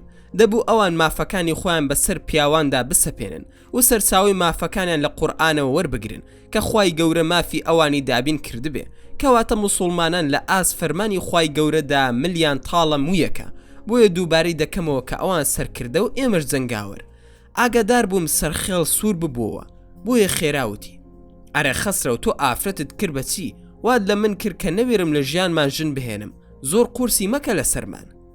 وتم سەرخێڵ برام، ئەمە ڕاستیە دەبێ هەموو بزانین کە ئێمەی پیا و بێدادین و ئەوانش خۆیان ساویلکەن، هەمیشە داوای ماف لە پیاو دەکەن. بۆیە دووباری دەکەمەوە و دەڵێم سەرخێڵگیان ئەگەر ئەوان تێگەیشت بێتن لەو پەرتوکەی کە خوای گەورە ناردوێتی بە خەڵات بۆ موحەممەد درودی خوای لێبێت، ئومەتی ئیسلام ئەویش کە فەرقیانە واتە فەرقا لە بینی حەق و باتڵدا، دەبێت لەو دەقانەوە مافەکانی خۆیان بەدەست بهێن. لەو کاتەدا زەنگی تەلەفۆنەکەی من لێیدا، بەڵام دیار نەبوو کە لە کوێوەیە کە هەڵم گر ترێ بە دەنگێکی ناسکەوتی ئێوارە باش کاک خەسرە و داوای لێبوردن دەکەم کە نەدەبوو ئاوا بەجێت بێڵم، بەڵام توانم نەمابوو دەبوایە هەڵبێم لە دەست چارە سەرکردن. خۆت ئاسایی نەک بمبەخشە بەڵکو گردنم ئازاد کە چەند خۆش بوو کە گوێم لە وشە جوانەکانت بواە لە دەمی گوڵبارانی تۆ ڕۆحی منی بۆن خۆش ئەکرد. بمبورە من زۆر بێهێزم، داوا لێ دەکەم دەستم لێبەر نەدەی. وتم تەلەفۆنەکەت داخراوە، بیکەرەوە تا من پەیوەندیت لەگەڵ بکەم. وتی 2 سەعاتی کا تەلەفۆنەکەم دەکەمەوە، من پارەم پێ نەما، زارێ بەخوات دەستپێرم. ئاگادار بووم قوڕگی پڕ بوو لە گیریان، بەڵام بە زۆر خەفەی کرد. دیسان هەوای ترێ کەوتەوە ناو هەستم و بیرم. سەرخێڵ و یوسف وتیان یارمەتی بدە چونکە زۆر بێچارەیە، بەڵکو خوای گەورە تووشی خێرمان بکە. وتم باشە، با چاوەڕێبین تا دەستیەکەی دەکرێتەوە. هەرسۆن بوو کاتمان بردەسەر تا کاژمێری ڕابور تەلەفۆنم کردەوە بۆی، بەڵام دەستیەکەی داخرا بوو. کەمێکی تر چاوەڕێمان کرد، دووبارە پەیوەندیم پێوە کرد. زەنگی لێدا خۆی بە دەنگێکی هێمنەوەوتی بەڵێ پرسیم بۆ نەخۆشخانەکەت بەجێ هێشتووە، تۆ نازانی کە پێویستیت بە چارەسەر هەیە؟ کەچی ئەو هەر قوڵپی گریانی دەدا. لی پرسیم کە کەست لایە؟ من لەبەر ئەوەی کە ئەو شەرمەندە نەبێ وتم نەخێر. ترێ ئەگەر دەکرێ من دێم بۆلات چونکە زۆر پێویستم بە حەوانەوە هەیە، زۆر ماندوم، ئەکرێت بۆ چەند سەعاتێک بێمە لای تۆ تا بەحەسێمەوە؟ وتم فەرمووە من چاوەڕێت دەکەم، بەڵام من لەگەڵ 2 هاوڕێمدا دەژیم، دوای سەعاتێک ئەوان دەگەڕێنەوە ماڵەوە. لەبەر ئەوەوان بەترێوت بۆ ئەوەی هێڵێکی پێشین بۆ خۆم و یوسف و سەرخێڵ دابنێم. وتم بە زووترین کادوەرە، تەلەفۆنەکەم داخستەوە. یوسف و سەرخێڵ خێرا خۆیان پێچایەوە وتیان دەڕۆین، بەڵام من ترسێکم بۆ دروست ببوو نەمدەزانی چییە. بە سەرخێڵ و یوسف وت ئەگەر کرا دوای هاتنی ئەو بە کاژمێرێک بگەڕێنەوە، چونکە نەوەک شتێکی لێبێت و بەسرمدا ساغ بێتەوە. سەرخێڵ دەستی کرد بە پێکەنین و وتی بۆ بەتەمای چی؟ ئاگاداری خۆت بە، خۆ ناتخوا لەوانەیە داوای پارەی تر بکە بۆ مەزاجەکەی، ئەگەر وابوو پشتەمەلی بگرە و فڕی دەرەوە. پاش چەند خولەکێکی کەم لە جێگایەکی کەوە پەیوەندی کردەوتی پاش 5 دقیقەی تر من دێمە بەردەم ماڵەکەت. وتم باشە. زۆرم بەلاوە سیر بوو، زوو ماڵەکەم پاک کردەوە، هەوای ژوورەکەم گۆڕی و ئاوم گەرم کرد تا چای ئامادە بکەم. پسکیتم خستە سەر قاپ و خۆشم پێکەنینم دەهات، وام دەزانی کە ئەلیزیابێت یەکەم ڕوو لە ماڵەکەم دەکات. بە ئاستەمێک چوومە بەردەرگای باڵەخانەکە و دیم وا بە کەساسی ڕۆ من سەردەکێشێ و کۆتەکەمی لە بەردایە. دەستی خستۆتە ناو گیرفانی و وەک هەوری ڕەش چۆن مانگی تابان دەگرێ ئاوا شەرم ڕووی ترێی گرتبوو. بە کەساسیەوە سڵاوێکی کرد ترێ ببوورە من مای ناڕەحەتی و سەر ئێشە بووم بۆ تۆ. وتم خوا بتبوورێ خوشکی ئازیزم، تۆ خوشکی بەڕێزی منیت، ئەگەر هەردوو خوشکەکەی خۆم لێرە بوونایە هەر ئەوەندەی تۆ بەڕێز و خۆشەویست بوون. فەرموو با بڕۆینە ماڵەوە ماندوو دیاری. من پێشکەوتم و ئەویش بەدوامدا. بردمە ماڵەوە بەهێمنی شریتێکی قورئانم خستە سەر، چوون بەلای چاتێکردن. بەڵام کاتێک گوێم لە ئاوازی منشاوی بوو کە سوورەتی مەریەمی دەخوێن، هەموو گیانم ئارامی باڵی بەسەرداگرت بوو. لە دەروازەی بەهەشت و دۆزەخدا خۆم دەبینمەوە. چوومە لای تەزیلەکە و کزم کرد کە بە ئاستەم گوێم لێبوو. وتم ترێ خام بۆ ڕۆشتی لە نەخۆشخانە زۆر بێتاقەت بووم، بۆی گێڕامەوە کە لاشەی پێویستی بە مادەی سڕکەر هەبوو دەبوایە بڕۆشتایە. وتم دەکرێت من برا بچووک یان ناوی لێبنەی کوڕی خۆت یا من قوتابی و تۆ مامۆستا چیت هەیە بیگێڕەوە، ئەگەر چاک بوو با فێر بم، خۆ ئەگەر خراپ بوو با خۆمی لێ دوور بخەمەوە، وا بزانە کە من تەنها بۆ گوێگرتن دروست کراوم. فەرموو با گوێم لێ بێ بیگێڕەوە، با یارمەتی یەکتری بدەین. ترێ زۆر باشە، بەڵام سوێندم بۆ بخۆ کە ئەوەی پێت دەڵێم تەنها بینی خۆم و خۆت بێ. وتم ناتوانم سوێن بخۆم لەبەر ئەوەی من 2 هاوڕێم هەیە، ناویان سەرخێڵ و یوسفە و ئاگاداری هەموو شتێکی تۆن تا ئەو کاتەی هاتوویتە تەلای من، چونکە من و ئەوان یەک گیان و یەک باوەڕین، جوانتر بڵێم تەواوکەری یەکترین. ئەوەش بزانە کە چەپڵە بە دەستێک لێ نادرێ، 3 ژیری بکەونە کار باشترە تا یەکدانە. لێرەوە سوێندت بۆ دەخۆم کە ئەوان لە من دڵسۆزترن بۆ تۆ. ترێ لە چاوی تۆوە بڕوا دەکەم بەوانەی کە تۆ پشگیریان دەکەی، چونکە بەڕازگۆیی هەموو شتەکان دەخوێنمەوە لە تۆدا. قسەکانیم پێ بڕی وتم خوشکی ئازیزم، ئەگەر دەکرێت با بانگیان بکەین بڕوان پێکە کە ئەوان پشگیری تۆ منیش دەبن، چونکە ئەوان لە دەروازی میحرابدا پەروەردە کراون، هەر چۆن بێت کۆڵەکەن بۆ تۆ. ڕازیم کرد و ئەوانیشم بە تەلەفۆن بانگ کردەوە. سەرخێڵ و یوسفم پێناسان، بەڵام ترێ سەرسام بوو لەوەی کە دەستی برد تا لەگەڵ یوسف تەوقە بکە، بەڵام یوسف تەوقەی لەگەڵ نەکرد، بەڵکو دەستی گرت بە سینگیەوە بۆی. بەڵام سەرخێڵ دەستی هێنا و بە گەرمی لاواندیە و بە خێرهاتنی کرد. لە دواییدا دانیشین وەک مناڵێک چۆن داپیرە چیرۆکی بەر ئاگردانیان بۆ دەخوێنێتەوە، گوێ بیسی قسەکانی ترێ بووین. هەموو لە ئاسی ئەودا سەرمان داخست بوو بۆ ئەوی بتوانێت بە ڕاشکاوانە قسەکانی خۆی بکە. دیار بوو ترێ کەشێکی باشی بۆ دروست ببوو، ڕەوشەکەی بەلاوە سیر بوو. بۆیە وتی پێشتر زۆر سانا بوو بەلامەوە کە لەگەڵ پیاواندا قسە بکەم بەبێ هیچ پەردە و شەرمێک، بەڵام لەگەڵ ئێوە زۆر شەرم دەکەم. هەر چۆن بوو قسەکانم وە خۆی دەگێڕمەوە، ئەگەر توانیتان یارمەتیم بدەن، خۆ ئەگەر نەتان توانی لە بیریکەن، ناوم با نەزڕێت لەوە زیاتر، ئەگەر زۆریشم بۆ هات خۆم دەکوژم. وتم ئێمە بە دڵنیاییەوە جێگای باوەڕی تۆ دەبین، تکا دەکەم بەردەوام بە و ئێمە گوێ بیستین.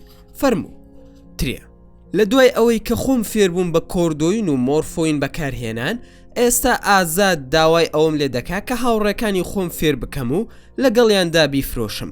ئەوان باندێکی زۆر گەورن، لە 2 کەسی ئەلبانی و 3 کەسی فارس و 4 کورد و بە منەوە 5 ئافرەت کە دوانیان بێچارە کراون فارسن و ئەوانی تر کە خەڵکی وڵاتی باکوورن و سەرۆکی ئەم باندا پیاوێکی دەوڵەمەندی ئەم باکوورەیە ناوی فین ئەندریاسە. ئێستا ئەگەر من شکایەتیان لێ بکەم خۆم ماڵوێران دەبم، چونکە کەسێکی کە ناناسم تا بتوانم ئەم مادەیە بۆ خۆم دەستە بەر بکەم.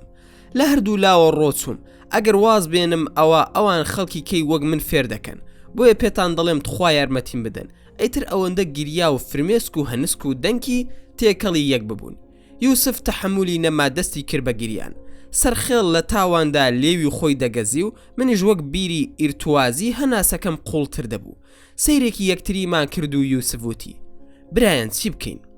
سەرخێڵ وتی بابسین بیان کوژین. یوسف وتی سەرخێڵگیان ئەوە ڕێگا نییە و بە ئێمە ناکرێ چونکە ئێمە پیاو کوژ نین. سەرخێڵ هاواری کردووتی ئەی چی بکەین؟ چی بکەین دە بڵێن؟ من بێدەنگی دایگرت بووم نەم دەزانی کە بۆ کوێ هەنگاو بنین. یوسف کوڕێکی زۆر ئیماندارتر بوو لە ئێمە پێیوتین گوێ بگرن برایان ئەوەی ئێمە مەبەسمانە ترێیە. یەکەم با بزانین چۆن ترێ بپارێزین لە دەستی ئەوانە و بشتوانین کە ئەو مادەی بۆ دەستە بەر بکەین. دووەم هەموو یاساکانی دنیا دژی ئەو کارن با ئێمە بەرپرسانی لێ ئاگادار بکەینەوە ئەوانیش ڕێگامان بۆ دادەنێن و لە دوو ئای خێرش یەکتر بێبەش ناکەین. بەڵای منەوە ڕاکەی زۆر پەسەند بوو. یوسف ئەگەر هاتوو سەری نەگر ئێمە لە دینەوە فێری ئازایەتی بووین و هەر بەم ئاینە پیرۆزە زەلیلیان دەکەین چونکە کاری ئێمە بۆ خوایە و خوای گەورە پشت و پەنای لێ قەوماوانە بۆیە پێتان دەڵێم بە قسم بکەن و بە هێمنانە کارەکان ئەنجام بدەن. سەرخێڵ چۆن؟ یوسف برام هێمن بە زۆر ئاسانە ئەو کەسانەی کە بە دوای خراپەدا دەگەڕێن زۆر ترسنۆکن. من لەگەڵ ترێدا دەچم بۆ لای پۆلیس و لەوێ سکاڵای خۆمان دەکەین بەڵام ترێت دەبێت پەیمانم بداتێ کە لە قسەی من دەرنەچێ. ترێ سوێندی خوار بە سوێندێکی سەقەت. یوسف ئەو سوێندەی کە من لە تۆم دەوێت سوێند خواردنە تەنها بە ناوی خوای پەروەردگار دەست پێ بکە تا ئەویش کۆمەکیمان بکە. ترێ زۆر بە شەرمەوتی بەخوای پاک و بێگرد سوێن بێ لە قسەت دەرناچم. یوسف پاش ئەوەی لە لای پۆلیس ڕۆشتین دەینەوە ماڵەوە بەیەکەوە دەچین بۆ نەخۆشخانە و سەر لە نوێ ناوت تۆمار دەکەینەوە. دیار بوو یوسف شارەزا بوو چونکە خۆی جێگیری پزیشک بوو واتە معاون طبی. بۆیە بەرنامەی هەموو شتەکانی بۆ ترێ داڕشتووتی دەبێت شتێکی ترم بە قسە بکەی کە لە هەمووی گرنگترە ئەویش ئەوەیە کە من فێری قورئان خوێندن و نوێشکردنت بکەم تا بەیادی خوای گەورە هەموو ناڕەحەتیەکانت لەبیر بچێتەوە چونکە تەنها بەیادی خوا دڵ و دەروون و لاشە و ڕۆح ئارام دەبێ هەروەکو خوای گەورە دەفەرموێت لە سوورەتی ئەڕعد ئاسای خۆت دەچیتەوە دۆخی جاران با ئێستا ترێ بچێت ئیسراحەت بکە ئێمە ماڵەکەی بۆ چۆڵ دەکەین تا بەیانی با خۆی لە ماڵەوە بێ من خێزانی کوڕێکی هاوڕێم دەنێرم بۆ لای ئێمەش دەچین بۆ لای ئەو هاوڕێم هەڵساینەوە سەر پێ و خواحافیزیمان لە ترێ کردو بەرەو ماڵی هاوڕێکی یوسف کەوتینە ڕێ کە گەیشتین یوسف لەگەڵ کاک ئەحمەدی هاوڕێی کەوتە قسە و بە جوانی لە خۆی و خێزانەکەی گەیاندوو و پێشنیاری کرد کە خێزانی کاک ئەحمەد دەستێ جل بۆ ترێ بەرێ ئەو شەوە تا درەنگێ هەر لە مشت و مڕدا بووین و بەیانی یوسف و ترێ کارەکەیان گەیاندە ئەنجام دوای مانگێک هەموو باندەکە گیرە ترێش دوای 3 مانگ لە خەستەخانە چاک بوویەوە و چەند مانگێک زیندانی بۆ دەرچوو بەڵام چاوەڕێی دەکرد و هاتەوە سەر بارودۆخی جارانی خۆی پاشان سەرخێڵ دڵی چوو بە ترێدا و ماری کرد ئێستا کوڕکچێکی جوانیان هەیە کوڕەکەیان ناو توانە وەک کچەکەشی ناو نور ژیانێکی خۆش دەبەنە سەر خێزانەکە یوسفیش لە کوردستانەوە گەیشتە ئەم وڵاتە دوای ئەوەی هاوڕێکانم جیان هێشم و هەر یەکە و بەلای کار و بەڕێوەبردنی ماڵ و ژیانی خۆی بوو منیش بە تەنها لە شوقەکەدا مامەوە ڕۆژانە دەچوومە سەر کارەکەم وڵاتی نەرویج بڕیارێکی دەرکرد کە ئیقامە لە 2000 کوردی عێراقی وەردەگرێتەوە یەکێک لەوانە بەندە بوو کە بەر ئەو بڕیارە کەوتم بەم هۆکارەشەوە کارەکەم لە دەستدا سەرەتا ڕێگای کارکردنم هەبوو بەڵام دەبوو مانگانە بچوومایە نوێم بکردایەتەوە ئەو کۆمپانیای من کارم بۆ دەکرد ئەوەی قبول نەکرد و کارەکەم لە دەستدا کری شوقەکەم زۆر گران بوو ئەو بڕیارەش بووە هۆکاری ئەوەی کە زۆرێک لە کوردەکانی ئەو وڵات بەجێ بهێڵن و بڕۆن بۆ بەریتانیا منیش ئەو بیرۆکەیم لە مێشکدا بوو بەڵام نەمکرد بووە بڕیار بەیانیەک بەلای مارکێتێکدا ڕۆشتم نووسرا بوو خەڵکمان پێویستە بۆ کار مەرجی وەرگرتنی کەسەکەش دەبوو بیزانایە لە کاشێر و داواکردنی کەرەسەی مارکێتەکە و ناوی هەموو کەرەسەکانی بزانایە بە زمانی نەرویجی و هەندێک مەرجی تریش لە ڕاستیدا هیچم نەدەزانی تەنانەت زمانەکەشم باش نەبوو پێشتر بە قاڵی و کاری کرێکاریم دەکرد چوومە ناو مارکێتەکەەوە کچێک لەسەر کاشێرەکە دانیشتە بوو بە زمانی شەق و ئارکیوی خۆم وتم دەمەوێت قسە لەگەڵ بەڕێوەبەر بکەم. کچەکە زۆر بە ئەدەبەوە هاتوو بە پێکەنینەوە بردمێ بەردەمی دەرگایەک لە پشتی مارکێتەکە. هاواری کرد عاتیف کوڕێکی گەنجی پاکستانی هاتە دەرەوە. تەوقەمان کردووتی فەرموو. بە ئاسایی پێم وت بە دەرگای مارکێتەکەەوە ئیعلانێکم بینیوە، هاتووم کار بکەم. عاتیف لە ئیشی مارکێت دەزانی؟ هیچ ئەزمونێکت هەیە؟ وتم بێخەم بە هەموو کاری خۆمە، بەڵام تۆزێک زمانەکەم باش نییە. وتی نا زمانەکەشت باشە، ئێستا بڕۆ دەست بکە بەکار. وتم باش. ئەو کارەش لە نەرویزدا نادرێت بە هەموو کەسێک، دەبێت زۆر شارەزابیت و بتوانیت موشتری بەڕێ بکەیت. زۆربەی کوردەکانی ئەو وڵاتە کە خاوەن جنسیش بوون ئەو کاریان وەرنەدەگرت، من تەنانەت ئیقامەکەشم لە دەستداوە. عاتیف هاواری کرد لە کچی سەر دەخیلەکە. لیندا وەرە ئەو هاوکارە نوێ بەرە فێری هەندێک شتی بکە. لیندا چۆنی باشی؟ چی دەزانی لە کاری مارکێت؟ وتم زۆر شت، بەڵام لە بیرم چۆتەوە هەندێکم فێر بکە. لیندا دەستی کرد بە قسەکردن. خۆی لە بنەڕەتدا دایکی نەمسایی بوو، باوکیشی نەرویزی بوو. وای دەزانی من نەرویزیەکەم زۆر باشە و مهمە، وەک نەرویزی مامەڵی لەگەڵ کردم. من هەر هیچ تێنەگەیشتم، بە زمانی نەرویزی هەر دەمود یا واتا بەڵێ. هیچم نەدەزانی. کاتی نوێژی نیوەڕۆ بوو، چوومە پشتی مارکێتەکە دەستنوێژم گرت و نوێژم کرد. هاتمەوە بۆ ناو مارکێتەکە هەر هەڵدە خولام هیچم نەدەزانی. لە دوای کاتژمێر دوای نیوەڕۆ کوردێک خۆی کرد بە مارکێتەکەدا و چووە ژوورەوە. هاوتەمەنی خۆم بوو، جلی گۆڕی و دەستی کرد بە کار و لیندا ڕۆشت. چوومە لای وتم کاکە ناوم خەسرەوە و من هیچ نازام، ئیقامەشم نییە، ئەمڕۆ دەستم کردووە بە ئیشت، تکایە هاوکاریم بکە با دەرنەکرێم، زۆر پێویستیم بەکارە. وام دانابوو کووردا هاوکاریم دەکا. وتی باشە. هەرچی چوون بە دەوریدا هیچی پێ نەدەوتم، فێری هیچی نەکردم. دوای چوو بووە لای خاوەن کارەکە بە دزیەوە شکایەتی لێکردبووم. وتبووی ئەم کوڕە بۆ لێرە کار دەکا، ئیقامەی نییە. عاتیف بانگی کردم وتی ببوورە تۆ بەیانی مێرەوە بۆ کار، ژمارەکەت دابنێ، کەی پێویستم پێت بوو بانگت دەکەم. زانیم دەرکرام، منیش هیچم نەوت. 400 کڕۆنی دامێ وەرم گرت و هاتمە دەرەوە. لە پشتی مارکێتەکەەوە ڕۆیشتم، تەماشام کرد دوو پیا و کوڕێکیان داوە بەسەر سیارێکدا لی ئەدەن. هەمویان پاکستانی بوو. شەڕی پاکستانیانش زۆر ترسناکە، لە نەرویز تایەفەیان هەیە، بە دەمانچە و سیلاح شەڕ دەکەن. من لە دوورەوە چاوم لێ بوو زۆریاندا لەو کوڕی تر بەو دوانە. منیش ڕام کرد بۆ ناوبژی بۆ ئەوەی نەهێڵم شەڕ بکەن. هەرچی بە نەرویزی وتم برا مەکەن، برا وا مەکەن. بەخوا یەکێکیان یەک شەقی هەڵدا لە من، خوا ڕەحمی پێکردم لە پیاوەتی نەکەوتم. زۆر ئازارم پێگەیش. ئینجا منیش کەوتمە کوتانی ئەو کەسەی کە شەقەکەی تێ هەڵدام. من حەقی شەقی خۆم دەکەمەوە. نازانم ئەوە کێ بوو کە لەیانی دەخوار. ئەویش کە منی بینی باش شەڕ دەکەم ئازا بوو. ئەوی تریانی گرت و دەستی کرد بە لێدانی، بەڵام من زۆر داغ لە دڵ بووم. شەقێکم بە ناحەق خواردبوو، وازم لێ نەدەهێنا، لەوانەیە 10 جار پیام کێشابێ. تۆزێکی پێچوو سیارێکی تر هات، دوانی تری تێدا بوو. نەمدەزانی لاشی ئێمەنیان دوژمنن. بە کوڕەکەم وت ئەمانە فامیلی تۆن؟ وتی ئەمانە کیسە ئەوەن، جنێوێکی نەرویزیە، بۆ شەڕ هاتوون بۆ لامان. لە دڵی خۆم داوتم بەخوا باش خۆم توش کرد، لە هەوڵی ئەوەدا بووم ڕاکەم. لەبەر خۆمەوە وتم زا من حەقی ئەو هەتیوەم چییە باڕاکەم. بەخوا یەکێکیان بۆم هات لە ئەمیتا باباتزان دەچوو، زۆر درێژ بوو. چوومە لای کوڕەکە وتم چەقۆ دار بەردە هیچت پێ نییە؟ وتی ئەوە سیارەکەمە تێیدایە، فریان نەکەوتم دەستیان وەشان. منیش هەرچۆن بوو دەستم وەشاندەوە خۆم گەیاندە لای سیارەکەی. داشبۆردی سیارەکەم کردەوە دەمانچەیەکی تێدا بوو. لە دڵی خۆم داوتم ئەی بە قوربانی ئەو خوایە بم، ئیشم دەڕوات. 7 ملمێکی زۆر باش و تازە بوو.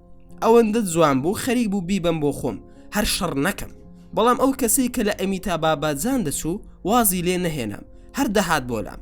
وای دەزانی من باوکیم کوشتووە، میلی دەمانچەکەم هێنایە و ڕووم تێکرد. سوپاس بۆخوا لاڵ بوو، دەمی دەهات بە یەکدا. بە پاکستانی هەر تێ نەگەیشتم، منیش بە کوردی جنێوم ئەدا. بەخوا ئەوانی تر ڕایان کرد و سیارەکەیان بەجێهێشت. کوڕە پاکستانیەکە هاتە لام، بە هەردووکمان 1-2 شەقمان لە درێژەکەدا ئەویش ڕای کرد. دەمانچەکەی لە من سند و خستیەوە ناو سیارەکەی. تێڵایەکی دەرهێنا لە سیارەکەی خۆی، دەستی کرد بە جام شکاندنی سیارەکەی ئەوان. ئاودیەکی زۆر جوان بوو. ئینجا من ئەوم دەگرت. کراس و شتەکەم هەموو دڕابوو. ئەو کوڕە بە منی وت سرکەوە با بڕۆین، خۆمان بگۆڕین. سواری سیارەکەی بووم، هەر سوپاسی دەکردن. بە نەرویزی قسەی زۆر دەکرد لی تێنەگەیشتم. لە بەردەم ڤێلایەکدا وەستا چووینە ژوورەوە. ژنێک و پیاوێکی پیر هاتن بەرەو ڕوومان و لەگەڵ ئەودا قسەیان دەکرد. منیش هەر لەبەر دەرگاکە ڕاوەستا بووم. دوای کە تەواو بوون بیریان کەوتەوە دەمنی لێیە، ناردمیانە حەمامەکەی خۆیان. دەم و چاوم شۆرد، بەس هەر خوێن دەهات بە ڕوومەتمەوە. جێگای چڕنووکی ئەوان بوو. کراس و پانتۆڵی خۆی بۆ هێنام لەبەرم کرد تۆزێک گەورە بوو، بەس چار نەبوو. ئەوانەی خۆم بە کەڵک نەدەهات لەبەری بکەمەوە. دانیشتین دوای نان خواردن، عاتیف خاوەن دوکانەکە خۆی کرد بە ژووردا و تەماشای منی دەکرد و بە پاکستانی لەگەڵ کوڕەکەدا قسەی دەکرد. زانیم ئەو کوڕە ناوی شاهیدە. عاتیف و شاهید برا بوون. شاهید برا گەورەی بوو، خاوەنی مارکێتەکە بوون. 4 مارکێتی تری هەبوو. باوکیان ناوی مشتاق بوو. من نەمدەزانی چی دەڵێن. دوای چەند کاتژمێرێک خواحافیزیم کرد و پاشان وتم ئەوە ژمارەی من لای عاتیف هەیە، چیتان پێویست بوو من ئامادەم. کەوام و شاهید وتی بەیانی وەرە بۆ کار. وتم کام کار؟ ئیشی مارکێت یان شەڕ؟ شاهید دەستی کرد بە پێکەنین و وتی تۆ برای منی، بەیانی وەرە خۆم لەوێم یەکتر دەبینی. بەیانی کە چوومەوە مووقیفم بەهێز بوو. وتم شاهید من زمان نازانم، وەرەقەی کارم هەیە بەڵام ئیقامەم نییە، واتە من ئیشی سپی دەکەم، ژمارەی بانقیشم هەیە، هیچ کێشەم نییە.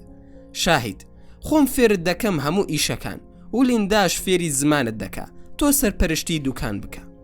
ماوەی 1 مانگ بەردەوام بووم، فێری هەموو شتەکانی ناو دوکانەکە بووم، خۆم هەموو ئیشەکانم دەکرد. ئیتر بەیانیان کاتژمێر 8 بەیانی مارکێتەکەم دەکردەوە و 11 شەو دام دەخست. ئەوەندەم پارە پەیدا دەکرد نەمدەزانی چی لێ بکەم. هەمیشە ژێر فەرشی ماڵەکەم پڕ بوو لە 1000 کڕۆنی. پیاوەتیم لێ دەکرد و دەم ناردەوە. من لە وڵاتەشدا بۆم نەبوو هیچ مڵکێکم هەبێ بێزگە لە کارکردن. بەردەوام بووم لەگەڵ لیندادا. بەینمان خۆش بوو. زۆر هەوڵمدا لەگەڵیدا ببێتە موسڵمان. هیچ نەبوو. لە یاقوت و مرواری دەچوو، ئەوەندە جوان بوو. هەرسی ئافرەتی دنیایە لە بەرچاوم کەوتبوو، تەنها لیندام دەبینی. قژی ئاڵتونی باڵای بەرز و باسک و بەفر ئاسا. وەسف ناکرێ بۆ ئەوەندە جوان بوو. من چەندە ئەوم خۆش دەویست، دەمزانی ئەویش هەر ئەوەندە منی خۆش دەویست. هەموو جارێک دەیوت تۆ لە چی دەترسی؟ دەموت لەخوا من ئەمەوێ بتهێن و شوم پێ بکەی بەو مەرزی ببیتە موسڵمان. ئەو دەیوت باشە بەس من نابمە موسڵمان. پرسیارم کرد لە زانایان کە ئایا ئەتوانم کسێکی بێدین بێنم و هیچ دینێکی نەبێت. مامۆستا عەبدوڕەحمان بەرزنجی زانایەکی گەورەیە لە نەرویج وتی ناتوانی بیهێنی کاک خەسرەوە، یان دەبێت مەسیحیەکی پابند بێت یاخود ببێتە موسڵمان. ئەم جارە چوون بە لیندام وت بۆ نابیتە مەسیحی. لیندا بڕوان پێ نییە، هەر درۆی لەگەڵ نەکردم. منش نەمتوانی درۆ لەگەڵ خوا بکەم، لەبەر خاتری حەزەکەی خۆم بیهێنم و بڵێم مەسیحیە. زۆر هەوڵمدا لە ڕووی شەرعەوە شتێکم دەست بکەوێ، هیچم دەست نەکەوت. ناچار هەردوو لا وازمان لە یەکتر هێنا. ئەوەندەی بزانم ئێستا لیندان لە بانکۆکە لە تایلەند لە کۆمپانیایەکی نەرویزی کار دەکات. کەنا ئومێد بوون لە یەکتر. من هەر لە بیری ئەوە دابووم چۆن لە وڵاتی نەرویز بڕۆم. زۆر ڕقم لە سەرما و کەش و هەوای ئەم وڵاتە بوو. حەزم دەکرد بڕۆم لێی. کوڕێکی خزمم دەمێکە لەم وڵاتەیە، میوانێکی لە سویدەوە هاتبوو، ناوی هەرێم بوو.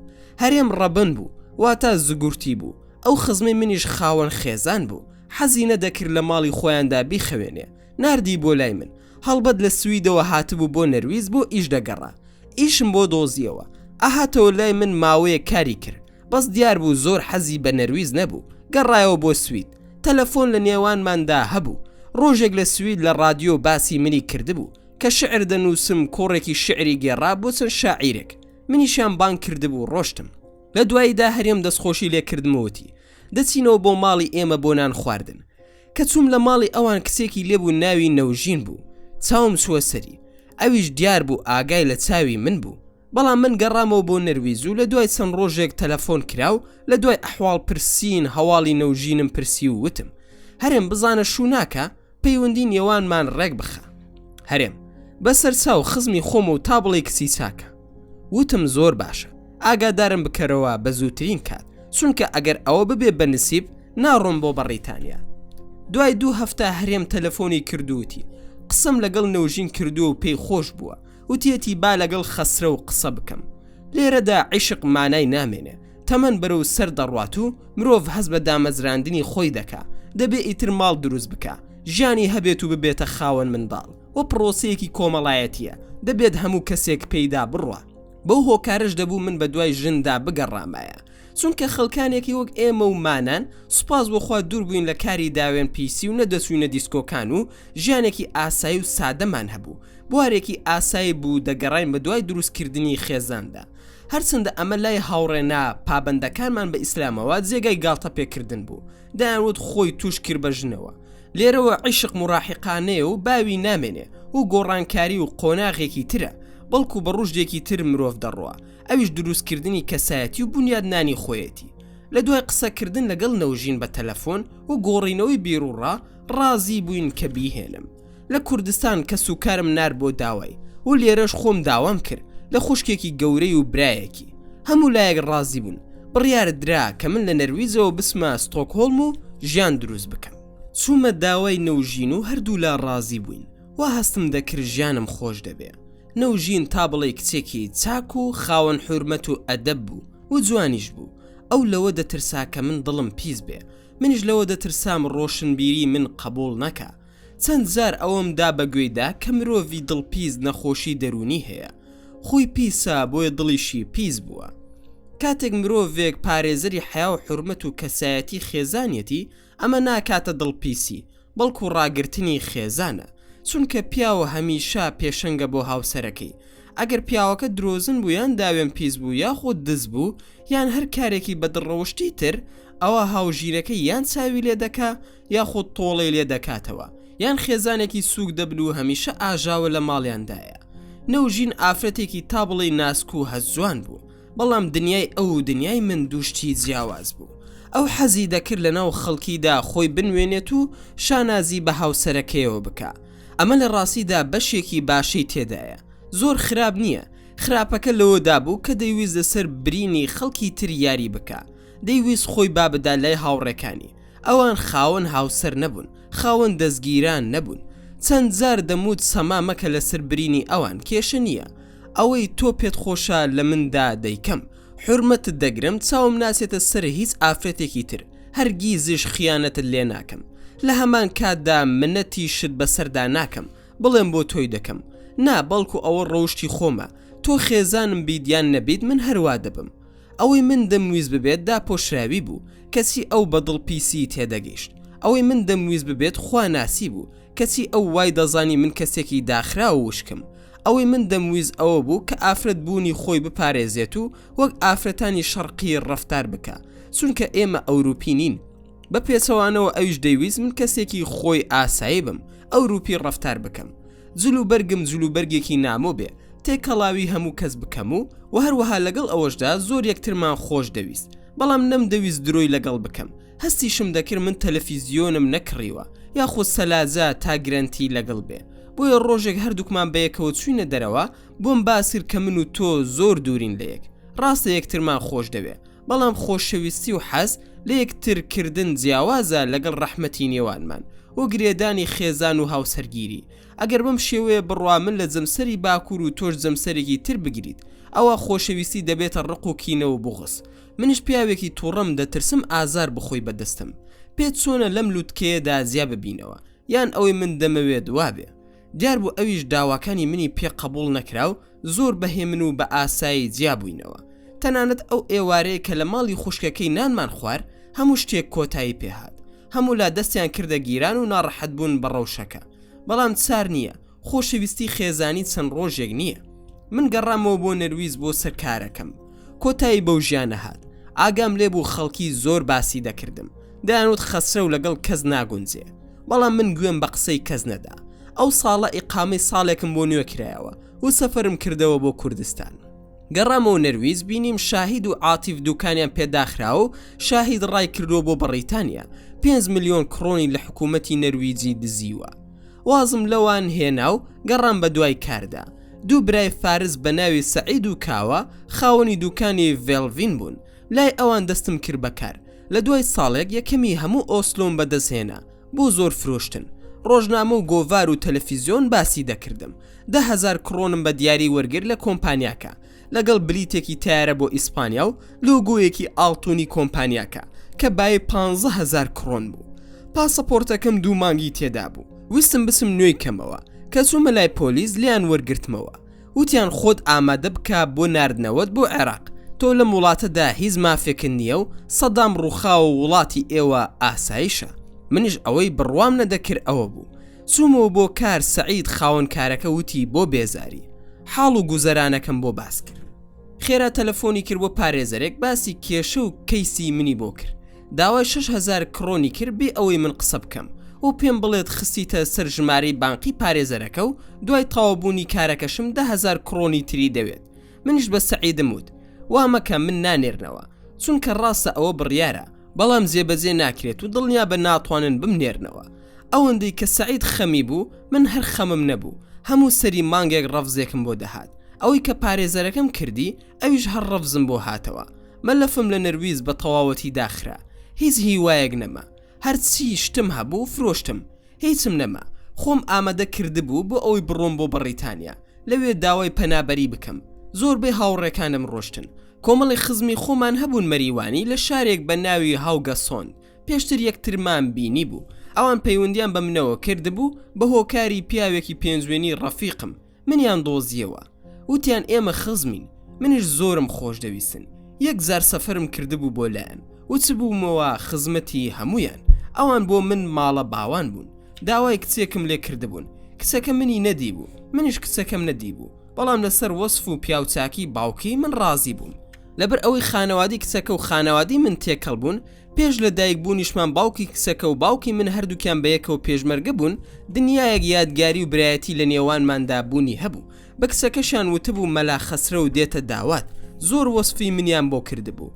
وتبوویان زۆر موسڵمانە و سەیری تەلەڤیزیۆن ناکە. ئەمە ڕیشیەتی وەکو ئوسامە بن لادن وەسفی منیان کردبوو. ئەو کچە فەقیرەیان ترساندبوو. وای زانی بوو مەلا خەسرە و بەجبە و عەمامەوە دەچێتە داوای. هەر نەی بینی بووم. یەکسەر ڕەفزێکی محتەڕەمی دابوومێ وەک نەرویز.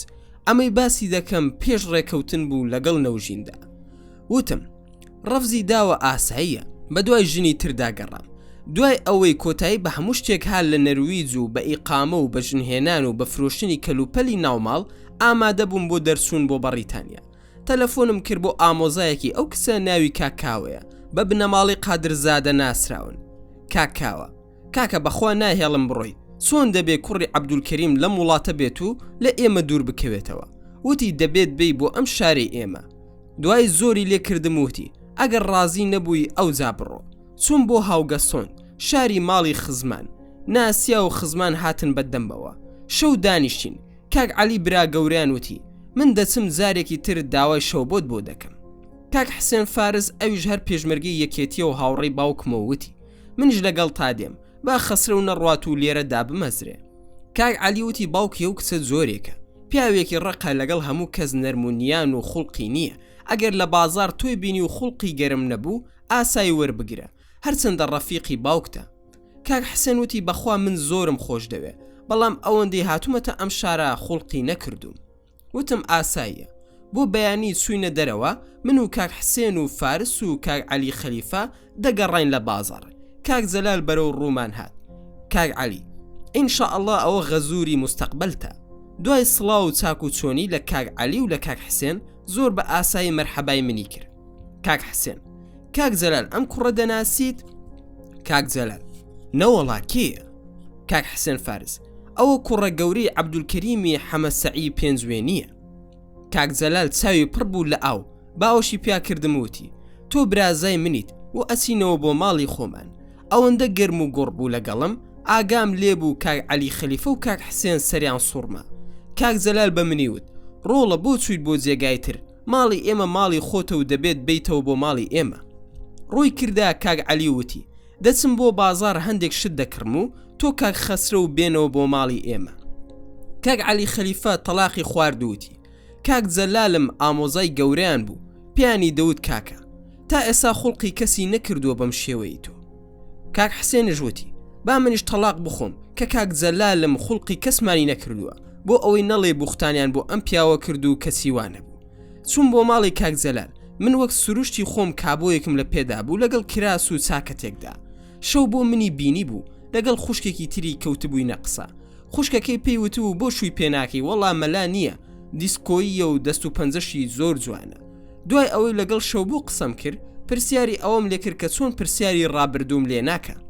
وەڵامی دامە وتی لە ڕابردوود هەرچیەک بوو بێت هیچ پەیوەندی بە منەوە نییە، بەڵکو ئێستا و داهاتوت پەیوەندی بە منەوە هەیە. ئیتر سوپاس بۆ خوا ڕازی بوو. دوای چەند ڕۆژێک کاک عەلی خەلیفە و کاک حسێن فارس و کاک کاوە چوونە داوای شەو بۆ خان. کاک جەلال وتبووی من نەمزانیوە لێرەیە، دەنا خۆم ژنم بۆ دەهێنا، ئەگەر کچەکەم ڕازی بێت ئەوە من لە ئێستاوە ڕازیم. کاک عەلی هەڵسا بوو دەستی ماز بکا لە زیاتی من. کاک جەلال وتبووی دەستم بۆ ماز دەکەی، خەسرە و لە من نزیکترە تا لە خۆت، خۆم دەبێت دەستی تۆ ماز بکەم. ئەیتر ئەو قسەیەم هەرگیز لەبیر نەچۆوە تا ئەو ڕۆژەشی ئەمری خوای کرد بە هاتایە بڕۆشایە لەبەری هەڵدەستام. زۆرم خۆش دەویست ببووە باوکم لەم وڵاتی غەریبیەدا، ئەگەر باوکشم بمایە هەر ئەوەندەی کاک جەلالی بۆ دەکردم. شعر پەخشانێکم نووسی بۆ شەو بۆ وتم نەکو ئەمجارەش ڕەفزم بداتێ، باش و شعرەکەی بەدڵ بوو. کۆتای هاتوو شەو بووە خێزانم، هەر ئەویش نازناوی ماکوانی پێجوان بوو، منیش ئەوم ناونا بە باران. لە مزگەوتی بەدیع الزەمان لە ئۆسلۆ لای کرمانجەکانی باکوور مارەم کرد. مارە یەکەی قورئانێک بوو، هەرچەندە ئەو پاسپۆرتی سیاسی هەبوو بەڵام هیچ سوودی نەبوو. دیسان نامەم بۆ هاتەوە وتیان خۆت ئامادە بکە ئەدنێرینەوە بۆ کوردستان. پێشتریش بە شەو بۆم وتبوو من هیچم نییە، ئەگەر منیان نار بۆ جەهەنەم دەی دەگەڵم، ئەویش وتی وعد دەدەم کە لەگەڵت دێم. لێرەوە چیرۆکەکە ڕادەگرین، هەوڵ دەدەین لە ڤیدیۆکانی داهاتوودا تەواوکەری ڕووداوەکان باز بکەین. زۆر سوپاسان دەکەم کە تا ئێستا بینەری ڤیدیۆکە بوون. ئەگەر ڤیدیۆکەتان بەدڵ بوو ئەوە هەر ئێستا لایکی ئەم ڤیدیۆمان بۆ بکەن و هەروەها شیری بکەن لەگەڵ هاوڕێکانتاندا وە لە بیرشتان نەچێت. ئەگەر ئەتانەوێ بابەتی ناوازە لە کەناڵەکەی ئێمە ببینن ئەوە هەر ئێستا سبسکرایبی کەناڵەکەمان بکەن و زەنگۆڵی تەنیشتی سبسکرایبەکەش چالاک بکەن. دووبارە و سێبارە سوپاس بۆ تەماشاکردنی ڤیدیۆکە. تا ڤیدیۆیەکی تر و تا کاتێکی تر هەر شاد و بەختەوەر بن و خواتان لەگەڵ بێت و ئامانەتی خودا بن.